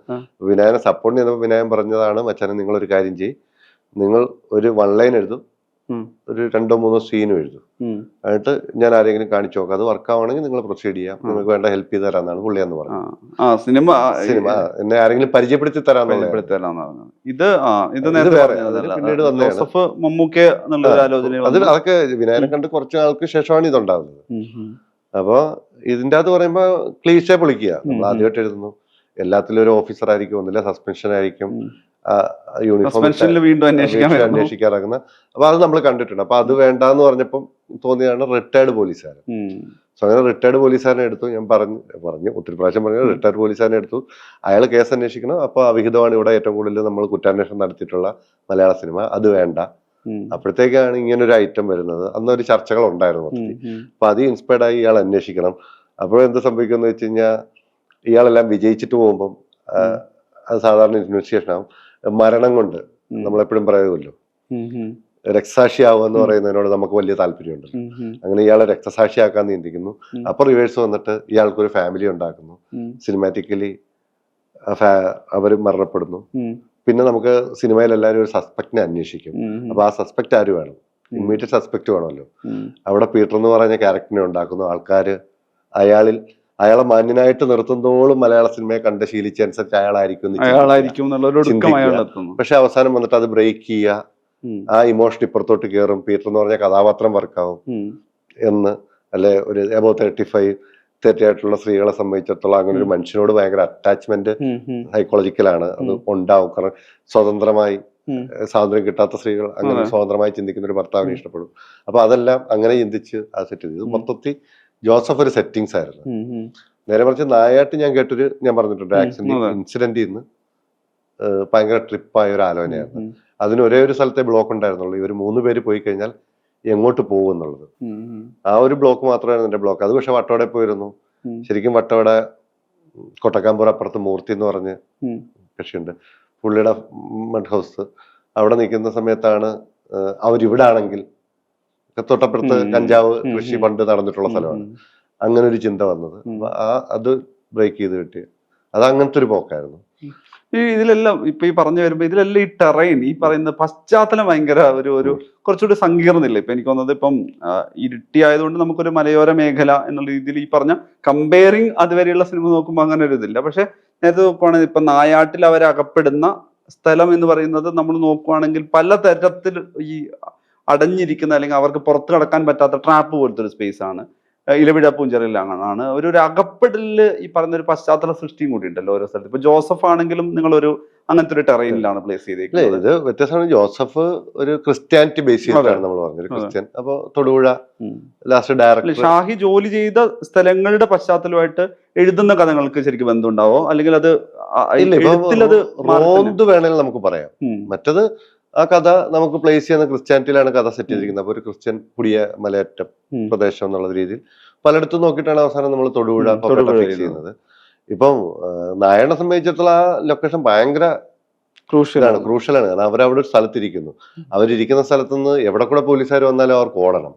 അതൊരു അതിർത്തിയാണെങ്കിൽ അടുത്ത കാട് കയറി, അതൊക്കെ റൂട്ടുള്ളതാണ്. നമ്മൾ അവിടെ ചെല്ലുമ്പോൾ മൂർത്തിയായിട്ട് സംസാരിക്കുമ്പോഴാണ് അവർ കാട്ടിൽ കൂടെ നടന്നാണ് പള്ളിക്ക് പോകുന്നത്, അങ്ങനെ ഒരു കാട്ടുപാതയുണ്ട് എന്നൊക്കെ മനസ്സിലാവും. അപ്പൊ അങ്ങനെ ഒരു സെറ്റിങ്സ് നായാടിന് വേണം, അല്ലെ വിശ്വസനീയമല്ല. പോലീസ് ഇവരെ വന്ന് പിടിച്ചുകൂടെ, ഈ ഓട്ടം ഡ്രാമ എല്ലാം നമുക്ക് സെറ്റ് ചെയ്യണം. അത് കഥാപരമായ ആ സ്ഥലത്തിന് ഭയങ്കര ആവശ്യമായിരുന്നു. അല്ലാതെ നമ്മളതൊരു ചിന്തിച്ച് ഹൈ റേഞ്ച് ആക്കിയതല്ല. ഇപ്പം റോന്ത് നമുക്ക് ഈ പറയുന്ന കണക്ക് ഒരു മലയോര മേഖലയിലാകുമ്പോഴേ നമുക്കൊരു ഇന്റീരിയർ പോലീസ് സ്റ്റേഷനും ഒരു ചെറിയ പോലീസ് സ്റ്റേഷനായിട്ട് ഫീൽ ചെയ്തു. നമുക്കൊരു സിറ്റിയിൽ ഇത് ഈ കഥ പറയാൻ പറ്റില്ല. അപ്പൊ അങ്ങനെ അതിന്റെ ആവശ്യമായിരുന്നു, റോന്തിന്റെ ആവശ്യം അതായിരുന്നു. Officer on duty high range പിടിച്ചിട്ടില്ല. ഓഫീസർ ഓൺ ഡ്യൂട്ടി പിന്നെ പിടിച്ചിട്ടില്ല. ഈ ഓഫീസർ ഓൺ ഡ്യൂട്ടിയുടെ കാര്യത്തിൽ നമ്മൾ ഷാഹിയുടെ മറ്റു സിനിമകൾ കമേഴ്സ്യലി, ഞാൻ കമേഴ്സ്യൽ എന്ന് വെച്ചാൽ ഡിസൈൻ തന്നെ കമേഴ്സ്യലാണ്. ഒരു ഇന്ന് ഭയങ്കര ഹൈ പോയിന്റ് ഉള്ള രീതിയിൽ തന്നെയാണ് ഇത് ചെയ്തത്. അതൊരു ഒരു കമേഴ്സ്യലി ഫ്ലെക്സിബിൾ ആക്കി എടുത്തൊരു പടമാണ് അല്ലേ? അത് ഫസ്റ്റ് ഹാഫ് കണ്ടാ അറിയാം. ഫസ്റ്റ് ഹാഫിലാണ് എന്റെ ശൈലി കുറച്ച് കൂടുതലുള്ളത്. റിപ്പോർട്ട് സെക്കൻഡ് ഹാഫിന് നമ്മളൊരു ഗ്രാഫ് വരച്ചിട്ടാണ് പോകുന്നത്. ഇവിടുന്ന് ഇത്ര പോയിന്റ് വരെ ഇൻവെസ്റ്റിഗേഷൻ, ഇതെല്ലാം പ്രൂവ് ചെയ്യുന്നിടം വരെ നമുക്ക് കേട്ടിരിക്കാം. അവിടുന്ന് അവരിൽ ചെന്ന് കഴിഞ്ഞാൽ പുതിയ 2-3 കഥകൾ ഓപ്പൺ ആവുകയാണ്. അപ്പൊ അതും ഒരു ത്രിൽ മൗണ്ട്. ആ അന്വേഷണം അല്ലെ ഇയാൾ കണ്ടെത്തലുകൾ തീരുന്നിടത്ത് ഒരു ഹൈ കൊടുക്കുന്നു, ഒരു സിനിമാറ്റിക് ഹൈ ഉണ്ട്. അത് കഴിയുമ്പോൾ നമ്മൾ വീണ്ടും സ്റ്റോറി 2-3 സ്റ്റോറികളിലൂടെ ഇത് റിവീൽ ചെയ്യുന്നു. പിന്നെ ഒരു സിനിമാറ്റിക് ഹൈ പണം തീരുക. ചെറിയതരം പ്രഡിക്റ്റബിലിറ്റി ഉണ്ട്. ഞാൻ ചാമേഴ്സ്ലി ഹൈ ആണെങ്കിലും നമ്മൾ ഇതിനെ റിലേറ്റ് ചെയ്യുന്നതിലല്ലേ? അല്ല, അത് ഉറപ്പാണല്ലോ, നായകൻ ഇടിച്ചു തീർത്തേ പറ്റൂ. പിന്നെ ഞാൻ എഴുതിയത് കൊണ്ട് കൊച്ചൻ ചാവുമെന്ന് എല്ലാരും സംശയിച്ചു. കിട്ടിയ വേറൊരു ഗുണം എന്ന് വെച്ച് കഴിഞ്ഞാല് ഷാഹി എന്ന് പറഞ്ഞ റൈറ്ററുടെ മുൻ സിനിമകള് അതിന് വേറൊരു ആനുകൂല്യം ഉണ്ടാക്കാം. ഇത് ഇയാള് മരിക്കുന്നിടത്ത് അത് അൺപ്രഡിക്റ്റബിൾ അവിടെ മാത്രം ഇയാളിനി ലാസ്റ്റോട്ട് ആർക്കാക്കുമെന്ന് ആൾക്കാർ ചിന്തിച്ചോണ്ടാവും ചിലരെങ്കിലും. ഈ പിന്നെ എങ്ങനെയാണ് ഈ പറഞ്ഞ ഡയറക്ടോറിയലിൽ വന്ന സമയത്ത് ഇപ്പൊ ഞാൻ പറഞ്ഞത് ഇലവിഴ പുഞ്ചിറയുന്ന റോന്തിൽ നോക്കിക്കഴിഞ്ഞാൽ ഭയങ്കരമായിട്ടുള്ള ഒരു ഈ എന്താ ഒരു കൈവഴക്കം തഴക്കം എന്നൊക്കെ പറയാവുന്ന രീതിയിലാണ് എക്സിക്യൂട്ട് ചെയ്തേക്കുന്നത്. ഈ തൊണ്ടിമുതൽ പോലത്തെ ഒരു സിനിമ കണ്ടിട്ടുണ്ട്. അവിടെ ഒരു റിയലിസ്റ്റിക് സിനിമ ഉണ്ടാക്കുകയായിരുന്നു. നല്ലൊരു ശതമാനം റിഹേഴ്സ് ചെയ്യുന്നു, പിന്നെ ഷൂട്ട് ചെയ്യുന്നു, റിഹേഴ്സ് ചെയ്യുന്നു, ഷൂട്ട് ചെയ്യുന്നു എന്നുള്ളത്. അവിടെ എന്നാൽ പോലും ഒരു കോർട്ട് റൂം ഡ്രാമ എന്ന് പറയുന്ന ഒരു പോലീസ് സ്റ്റേഷനകത്താണ് ഭൂരിഭാഗം സീൻ.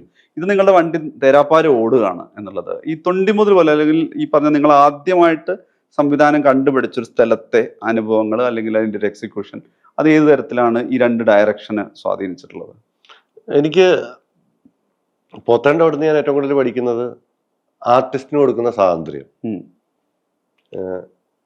പെർഫോമൻസ്, അവരുടെ സ്പേസ്, അവരെ ഡിസ്റ്റർബ് ചെയ്യാതിരിക്കുക, അവരെ ഹാപ്പി ആക്കുക, അവരോട് നമുക്ക് എത്രത്തോളം നമ്മൾ ഒരു കഥ പറയുന്നതിനേക്കാളപ്പുറം നമുക്ക് എന്താണ് ഫീൽ ചെയ്തിട്ടുള്ളത്, അല്ലെ ഞാൻ ഇങ്ങനെയാണ് കാണുന്നത് എന്ന് പറയാൻ പറ്റും. ആ ഫ്രീഡം ഈ രണ്ട് ആർട്ടിസ്റ്റായിട്ടുണ്ടായിരുന്നു. അല്ലെ പോത്തട്ടൻ പെരുമാറുന്നതാണ് പോത്തട്ടൻ എപ്പോഴും പറയുന്നത്, ആർട്ടിസ്റ്റിനെ കംഫർട്ട് ആക്കണം എന്ന് പറയുന്നൊരു ഇത്. പിന്നെ രണ്ടാമതൊരു ഞാൻ പറഞ്ഞിട്ടുണ്ട്, ഇങ്ങനെ ഒരു സ്ക്രീൻ ഞാൻ കണ്ടിട്ടില്ല. ഞാൻ അതിനു മുമ്പ് കാണുന്ന സിനിമകൾ മൊത്തം ഭയങ്കര ഇമോഷണലി കഥയുടെ കൂടെ ട്രാവൽ ചെയ്യത്തുള്ളൂ. രണ്ട് ആർട്ടിസ്റ്റുകളുടെ ഫേസ്, മുഖം, ഇതിന്റെ ബാക്കിൽ ഒരു സെറ്റപ്പ് എന്ന് പറയുന്നത് ദിലീഷ് പോത്തൻ എന്ന് പറഞ്ഞ ആള് അതിന്റെ പുറകിൽ ഒരു ആർട്ട് പ്രോപ്പർട്ടി വെച്ചിട്ടുണ്ടെങ്കിൽ അതിനൊരു കാരണം വേണം, പുറകിലൊരു പാസിംഗ് ഉണ്ടെങ്കിൽ അതിനൊരു കാരണം വേണം, അതൊരു കൾച്ചറിനെ ഡീൽ ചെയ്യണം, അല്ലെങ്കിൽ ടൈമിനെ ഡീൽ ചെയ്യണം, അങ്ങനെ അല്ലെ ഒരു നൊസ്റ്റാൾജിയ മിനിമം ഡീൽ ചെയ്യണം. അപ്പോഴാണ് ഈ സാധനങ്ങൾക്ക് ഇതിലോട്ട് ഇത്രയും ഇമ്പാക്ട് ഉണ്ടാവുമെന്ന് മനസ്സിലാകുന്നത്. അത് അവിടെ നിന്നുള്ള ഒരു ഭയങ്കര എക്സ്പീരിയൻസ് ആയിരുന്നു. ഇപ്പൊ പപ്പേന്റെ കൂടെ പോകുമ്പോൾ പപ്പേന്റെ കോർഡിനേഷൻസ് ഭയങ്കര കൃത്യം. പപ്പേട്ടന് അങ്ങനെ ഷൂട്ടില്ലേ, പപ്പേട്ടൻ അറിയാം ഇത് മതി ഇത് മതി ഇത് മതി. അത്രയും എനിക്ക് തോന്നുന്നു ആ ഒരു പപ്പേട്ടനിൽ നിന്ന് കിട്ടിയിട്ടുണ്ട്. മാർട്ടിൻ ചേട്ടൻ വരുമ്പോ മാർട്ടിൻചേട്ടനായിട്ട് വർക്ക് ചെയ്യുമ്പോൾ മാർട്ടിൻചേട്ടൻ ഫോട്ടോഗ്രാഫിന്ന് വരുന്ന ഒരാളാണ്. അപ്പൊ മാർട്ടിൻചേട്ടൻ വേറെ രീതിയിൽ അതിന്റെ കളർ, ലൈറ്റ്, അതിന്റെ ഇമ്പാക്ട്, അങ്ങനെ ഇത്രയും മൂന്നുപേരോട് വർക്ക് ചെയ്തതിന്റെ ഒരു ഗുണത്തിലാണ് ഞാൻ ഇവിടെ ഇറക്കുന്നത്. അപ്പം ഇവരുടെ എല്ലാം പലതും എന്നിലുണ്ട്. അതാണ് ഈ ഞാൻ ചോദിക്കുന്നത്. ഇപ്പം നായാട്ടും ഇലവിഴ പിഞ്ചറിയും ഒരു പാൻ ഇന്ത്യൻ അപ്രീസിയേഷൻ തന്നെയാണല്ലോ കിട്ടുന്നത്. ഇപ്പോ പോലീസ്, ഇപ്പം ആളുകൾ പറയും പോലീസ് സ്റ്റോറി മാറ്റാറായില്ല എന്ന് പറയും. പക്ഷെ പോലീസ് സ്റ്റോറിയിൽ കിട്ടുന്നൊരു ഇതുണ്ട് എന്ന് വെച്ചാൽ മുമ്പ് പറഞ്ഞ പോലീസ് കഥകളല്ല ഷാഹി സമ്മാനിച്ചതെന്നുള്ളത്. ശരിക്കും അത് ഏതെങ്കിലും തരത്തിൽ പ്രഷർ ആയിട്ടുണ്ടോ? ഇനിയും ഇയാൾ പോലീസാണോ പറയുന്നത് എന്നുള്ളത് ഒരു ഇതൊരു അഡ്വാൻറ്റേജ് ആണ്. ഞങ്ങൾ അഡ്വാൻറ്റേജ് ആണ്. പക്ഷെ ഞാൻ പറഞ്ഞ സ്വാഭാവികമായിട്ടും അതൊരു ഷാഹിയുടെ മുന്നിലെത്തുന്നവർക്ക് പോലീസ് അല്ലാതെ ഇല്ലേ എന്ന് ചോദിക്കാനുള്ള സാധ്യതയുണ്ടല്ലോ. ഉണ്ട് ആക്ച്വലി. ഇപ്പം നമ്മൾ രണ്ടാമതൊരു പടം അനൗൺസ് ചെയ്ത ആരോ എന്ന് പറഞ്ഞത് ഒരു കുട്ടനാട് വള്ളംകളി പശ്ചാത്തലത്തിലാണ്. എന്റെ സ്ഥലമായിരുന്നു അത്. ബഡ്ജറ്റ് വൈസും പല കാരണങ്ങളാൽ നടക്കാതെ പോയതും. ആരവം പോലീസ് കഥയായിരുന്നില്ലല്ലോ. പോലീസേ ഇല്ല അതിന്റെ അകത്ത്, പോലീസേ ഇല്ല. ഒരു സീനിലാണ് പോലീസ് വരുന്നത്, പാസിംഗ് പോലെ ഒരു പോലീസ് സീനേ ഉള്ളു. അല്ലാതെ അത് തീർത്തും കുട്ടനാടിന്റെ ഒരു കൾച്ചർ, വള്ളംകളി റിലേറ്റഡ്, പൊളിറ്റിക്സ്, മത്സരം, സ്പോർട്സ് മൂവി എന്നൊക്കെ പറയാം. അങ്ങനത്തെ ഒരു ഒന്നുമില്ല. പോലീസുമായിട്ട് ബന്ധപ്പെട്ട ഒരു കാര്യമില്ലായിരുന്നു. അതായിരുന്നു രണ്ടാമത് എഴുതിയ സിനിമ. പക്ഷെ അത് പ്രാക്ടിക്കലി നടന്നിട്ടില്ല. ബഡ്ജറ്റ് ഉണ്ടായിരുന്നു, പിന്നെ ഒരിക്കൽ അനൗൺസ് ചെയ്യപ്പെട്ടു, പിന്നീട് അത് ഒരു കാരണം കൊണ്ട് മുടങ്ങി. അതിങ്ങനെ നിപ്പുണ്ട്. അതിപ്പോഴും ചെയ്യാൻ ആഗ്രഹമുള്ളവരുണ്ട്, ആർട്ടിസ്റ്റും ഉണ്ട്, ഡയറക്ടർ ഉണ്ട്. പക്ഷെ അത് പ്രൊഡക്ഷൻ എന്ന് പറയുന്നത് ഇച്ചിരി സ്കെയിൽ വലിയ പടമാണ്. അപ്പൊ അതുകൊണ്ട് അതങ്ങനെ നിൽക്കുന്നത്. അല്ലാതെ എനിക്കിതല്ല. അല്ലാതെ ഞാൻ ഡയറക്ട് ചെയ്യണമെന്ന് ആദ്യമായിട്ട് ആഗ്രഹിച്ച സിനിമ പോലും പോലീസ് സ്റ്റോറി അല്ല. അത് റോന്തും ഇലവിഴ പുഞ്ചിറയായിരുന്നില്ല. ഞാൻ മലയാള സിനിമയിലോട്ട് വരുമ്പോ എന്റെ ജോസഫിന് മുമ്പ് എനിക്ക് ഒറിജിനലി ചെയ്യണമെന്ന് ആഗ്രഹിച്ച സിനിമ ഇതുവരെ എനിക്ക് എഴുതാനും പറ്റിയിട്ടില്ല. കഥയുടെ ഐഡിയ അത് ഡയറക്ഷൻ പ്ലാനിലുണ്ടായിരുന്നു. അത് ഡയറക്ഷൻ പ്ലാനിൽ തന്നെ വന്നതാണ്. അപ്പൊ അതാണ് എന്റെ ചെയ്യണമെന്ന് ആഗ്രഹമുള്ള ഒരു സിനിമ. അതും ഈ പറയുന്ന കണക്ക് പോലീസ് സ്റ്റോറി അല്ലെന്നേ ഉള്ളൂ. എന്റെ ഫ്ലേവറുകളും ഇമോഷൻസും പരിപാടിയൊക്കെ ഏകദേശം ഒന്ന് തന്നെയായിരിക്കും. റൈറ്റർ ഡയറക്ടർ ആകുമ്പോഴേ ഈ റൈറ്റർ ഡയറക്ടറും തമ്മിൽ ഒരു കോൺഫ്ലിക്റ്റ് ഉണ്ടാവുമല്ലോ. ഷാഹിയുടെ കാര്യത്തിൽ എങ്ങനെയാ ഈ പറയുന്ന റൈറ്ററിന്റെ മേളിലേക്ക് ഇപ്പൊ ഞാൻ ഏതെങ്കിലും പടത്തിലാണോ സ്വന്തം പടം വരുന്ന സമയത്ത് റൈറ്റർ, അത് ഷാഹി എഴുതിയത് ഷാഹി ഡയറക്ട് ചെയ്യാന്നത് ആദ്യമായിട്ടാണല്ലോ. റോന്തിന്റെ കാര്യത്തിലാണല്ലോ. എങ്ങനെയാണത് കാണുന്നത്? ഈ പറയുന്ന എഴുതിയത് ഇതേപടി ചെയ്തെടുക്കാനാണ് നോക്കുന്നത്, ഒരു ഇംപ്രവൈസ്ഡ് വേർഷൻ ഉണ്ടാക്കുകയാണ് ചെയ്യുന്നത്? എന്താണ്? നേരത്തെ പറഞ്ഞ കണക്കാനാണ്. നമ്മുടെ ഇവിടെ ഉള്ള എല്ലാ ഡയറക്ടേഴ്സിനെയും ഓരോ ഡിപ്പാർട്ട്മെന്റിൽ നിന്ന് വരുന്നവർ ഒരു പടം ചെയ്യുമ്പോൾ അവർ ഏത് ഡിപ്പാർട്ട്മെന്റോ അതായിരിക്കും ആ പടത്തിന്റെ സ്ട്രോങ് എന്ന് പറയുന്ന കണക്ക് ഞാൻ റൈറ്റിങ്ങിൽ തന്നെയാണ്. എവറി ടൈം റൈറ്റിങ്, കഥ എപ്പോഴും അത് മാറണം, അല്ലെ ഡയലോഗ് ഞാനത് ഫിക്സ് ചെയ്യില്ല. എനിക്ക് അതിൻ്റെ അകത്ത് ഞാൻ പണിയെടുക്കും, കൂടുതലും അതിൻ്റെ അകത്തായിരിക്കും പണി. ഈ പോലീസ് സ്റ്റോറികളുടെ കാര്യത്തില് ഞാൻ ചോദിക്കുന്നത്, ഇപ്പം തൊണ്ടിമുതലിൽ തുടങ്ങിയോണ്ട് പറയുന്നത്, തൊണ്ടിമുതലിലാണല്ലോ സിനിമയിൽ വർക്ക് ചെയ്ത് തുടങ്ങിയത്. ഈ പോലീസ് സ്റ്റോറികളുടെ കാര്യത്തില് ഷാഹി കൊണ്ടെന്ന് വേറെ തന്നെ ഒരു പാതയാണ്, ഒരു സമാന്തരമായിട്ടുള്ളൊരു സംഗതിയാണല്ലോ. ഷാഹിയെ സംബന്ധിച്ചിടത്തോളം ഷാഹി ഇനിയും പറയണമെന്ന് ആഗ്രഹിക്കുന്ന തരം ഏത് തരം സിനിമകൾ, ജോണർ തന്നെ മാറുന്നുണ്ടല്ലോ നിങ്ങൾ ഓരോ സമയം ചെയ്യുന്ന സമയത്ത്? എനിക്കിപ്പം ഇനി ഒരു കുറ്റാന്വേഷണ സിനിമയോട് എനിക്ക് വലിയ താല്പര്യമില്ല സത്യം പറഞ്ഞാൽ. ജോസഫും അതുപോലെ ഒരു ഓഫീസർ ഓൺ ഡ്യൂട്ടി ഒക്കെ കഴിഞ്ഞു. എനിക്കിനി കാരണം നമുക്ക് തന്നെ ബോറടിക്കപ്പെടുകയാണ് കുറ്റാന്വേഷണം എന്ന് പറയുന്നൊരു കാര്യത്തില്. അപ്പൊ അതിൽ നിന്ന് കുറച്ച് മാറ്റവും കുറച്ചും ഇമോഷണോ ഫണ്ണോ ഒക്കെ ഉള്ള അങ്ങനെ ഒരു ചിന്തകളൊക്കെ ഉള്ള സിനിമയുണ്ട്. അതേപോലെ തന്നെ ഇപ്പം ഷാഹി ഇപ്പൊ ജോലി രാജിവെച്ചിട്ടുള്ള ആളാണ്. നേരത്തെ ഇത് രണ്ടും കൂടി കൊണ്ടുപോകുന്ന സമയമുണ്ടല്ലോ. അപ്പൊ നിങ്ങൾക്കൊരു ഒരു സിനിമ കഴിഞ്ഞിട്ട്, അല്ലെങ്കിൽ സിനിമ എന്ന് പറഞ്ഞ വേറൊരു തരം ഭയങ്കര അന്നത്തെ ഏറ്റവും വലിയ ഹാപ്പിനെസ് സിനിമ തന്നെ ആയിരിക്കുമല്ലോ, അതിന്റെ എഴുത്തോ സംവിധാനമൊക്കെ ആയിട്ട്.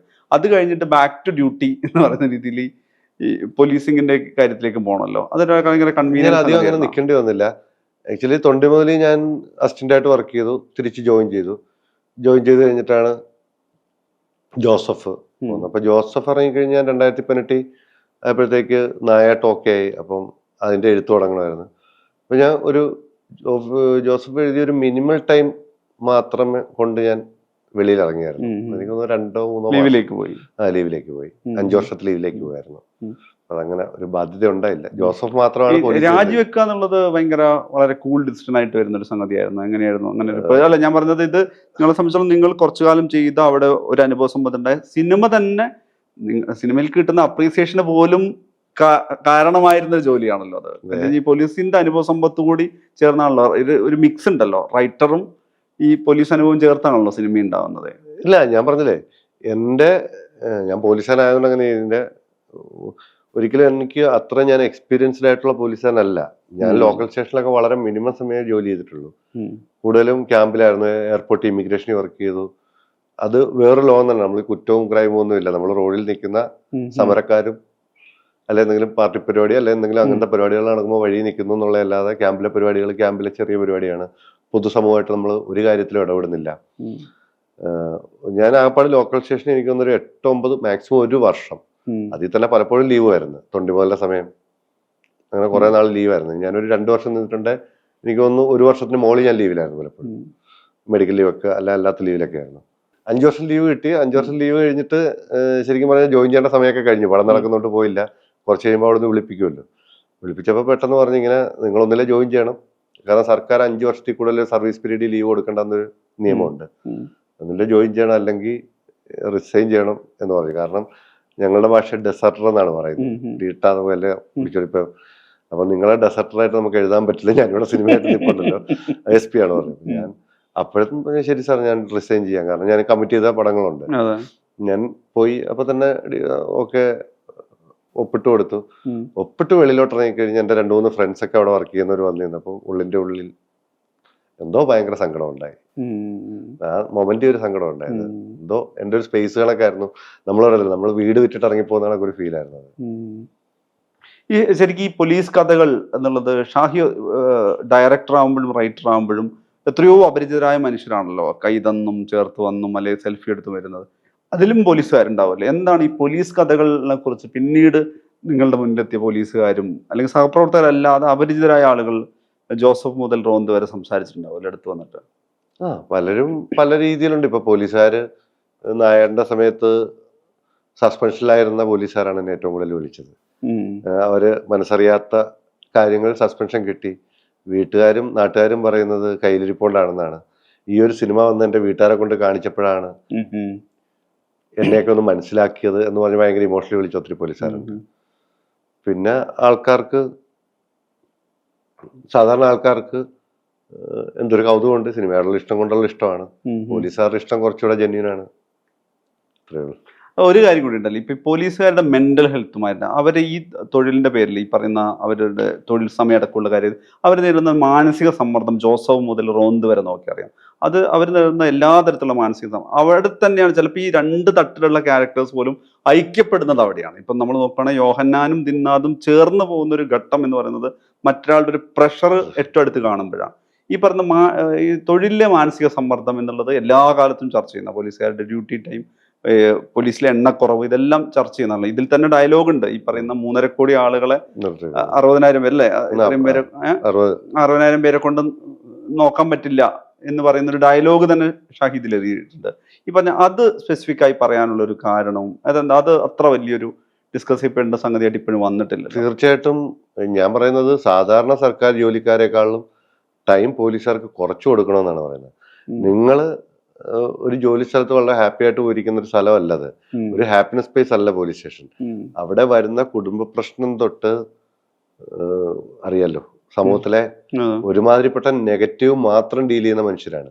ഇത് നമ്മളിലോട്ട് എടുക്കാൻ തുടങ്ങും. നമ്മൾ പല കാര്യങ്ങളും നിരന്തരം നമ്മളൊരു കാര്യത്തിൽ ഇടപെടുമ്പോൾ നമ്മളത് എടുക്കാൻ തുടങ്ങുമ്പോൾ ശരിക്കും പറഞ്ഞു കഴിഞ്ഞാൽ മാനസികാരോഗ്യം നന്നായിട്ട് പോലീസുകാരെ നിലനിർത്തിയാൽ മാത്രമേ സമൂഹത്തിൽ പോലീസുകാരിൽ നിന്നുണ്ടാവുന്ന ഗുണങ്ങളും ഉണ്ടാവും. കാരണം നിങ്ങൾക്കൊരു വീട്ടിൽ പോകാൻ പറ്റാതെ ഞാൻ നിന്നിട്ടുണ്ട്. എൻ്റെ അച്ഛൻ ആശുപത്രി കിടക്കുമ്പോൾ, അച്ഛനല്ല എൻ്റെ അമ്മയൊക്കെ ആശുപത്രി കിടക്കുന്ന സമയത്ത് ഞാൻ ജയിലിലെ പ്രതിയായിട്ട് പോയി നിന്നിട്ടുണ്ട്. എനിക്ക് ലീവില്ല. നിങ്ങൾ അത് നമ്മളെ ഭയങ്കര ഫ്രസ്ട്രേഷൻ ഉണ്ടാക്കുന്ന കാര്യങ്ങളാണ്. അല്ല, എൻ്റെ കുട്ടി ആശുപത്രിയിൽ ഇരിക്കുമ്പോൾ ഞാൻ അവിടെ ആയിരിക്കും. ആ ഒരു പോയിന്റ് ഒക്കെ നമുക്ക് ഒത്തിരി ഉണ്ടായിട്ടുണ്ട്. ഇതിപ്പം ദിന്നാഥിന്റെ കൊച്ചിനെ കൊണ്ടുപോകുന്ന കണക്ക് ഞാൻ എൻ്റെ കൊച്ചിനെയും ഭാര്യയും കൊണ്ട് ആശുപത്രി പോയിട്ടുണ്ട്. ജില്ലാ ആശുപത്രി, താലൂക്ക് ആശുപത്രി ചങ്ങനാശ്ശേരി പോയിട്ടുണ്ട്. കാരണം വേറെ ആരും ഇല്ല. ആ ഒരു പെട്രോളിങ്ങിന് ഇടയ്ക്ക് വന്നിട്ട് ശ്വാസം മുട്ടലോട് കുട്ടിയെ കൊണ്ട് പോകേണ്ടി വന്നിട്ടുണ്ട്. അതൊക്കെ റിയലാണ്. ആ ഡയലോഗുകൾ റിയലാണ്. അങ്ങനെ കുറച്ചൊക്കെ റിയാലിറ്റി ഞാൻ പറഞ്ഞില്ല, എന്റെ കുറച്ച് അനുഭവങ്ങൾ അതിൻ്റെ അകത്തുണ്ടെന്ന് പറഞ്ഞതാണ്. ഈ റൗന്ത് ഈ രീതിയിലുള്ള ഒരു നാഷണലി തന്നെ അപ്രീസിയേഷൻ കിട്ടുന്നു, തിയേറ്ററിലൊരു സക്സസ്ഫുൾ ജേർണി നടന്നു. എന്താണ് അടുത്ത സിനിമ പരിപാടികൾ എന്തൊക്കെയാ? അടുത്ത ഇപ്പം രതീഷ് ചേട്ടനുമായിട്ടൊരു പടമുണ്ട്, രതീഷ് അമ്പാട്ട്. പിന്നെ കിരൺദാസ് എഡിറ്റർ അറിയാം, അദ്ദേഹം ഡയറക്റ്റ് ചെയ്ത് ഞാൻ എടുത്തൊരു പടമുണ്ട്. ഇതിന്റെ പോസ്റ്റ് പ്രൊഡക്ഷൻ ഹെഡും പുഞ്ചിറയുടെ എഡിറ്ററുമായ കിരൺദാസിന് വേണ്ടി ഒരു പടം എഴുതുന്നുണ്ട്. രണ്ടും ഈ കഥാ തുടർച്ച, നായാട്ടിന്റെ തുടർച്ച എന്നുള്ളത് ഡ്യൂട്ടിക്കും തുടർച്ചയുണ്ട്. അങ്ങനെ ഓഫീസർ ഓൺ ഡ്യൂട്ടി ഒന്നും ഇതിനൊരു തുടർച്ചയുണ്ടാകും. കുറ്റാന്വേഷണ സിനിമകളുടെ ഒരു പ്രശ്നമാണ് അത്. നമുക്ക് റിപ്പീറ്റ് ഭയങ്കര കുറവ്. നമുക്ക് തന്നെ ഒരു അതിപ്പോ പറയുന്ന കണക്കാണ്, ഒരു ബ്രാൻഡാണ് ഓഫീസർ ഓൺ ഡ്യൂട്ടി. സെക്കൻഡ് ഇറക്കിയാൽ ഹരിശങ്കർ എന്ന് പറഞ്ഞ ഹീറോയെ ഞാൻ വീണ്ടും ഹീറോയ്ക്ക് ആക്കേണ്ടി വരും. ഇപ്പൊ അത് ഭയങ്കര ഒരു കുറ്റാന്വേഷണയോ അല്ലെങ്കിൽ അങ്ങനത്തെ ഒരു സിനിമയെ മാത്രമായി മാറും. അല്ല, പ്രീക്വലാണല്ലോ സീക്വലാണ്. അപ്പൊ അത് എത്രത്തോളം അങ്ങനെ ചിന്തകളൊന്നുമില്ല. കടുത്ത സാമ്പത്തിക പ്രതിസന്ധി വരുമ്പോൾ വേണേ അങ്ങനെ ചിന്തിക്കാം. അപ്പൊ എന്തായാലും തകർത്ത് മുന്നേറട്ടെ. Thank you.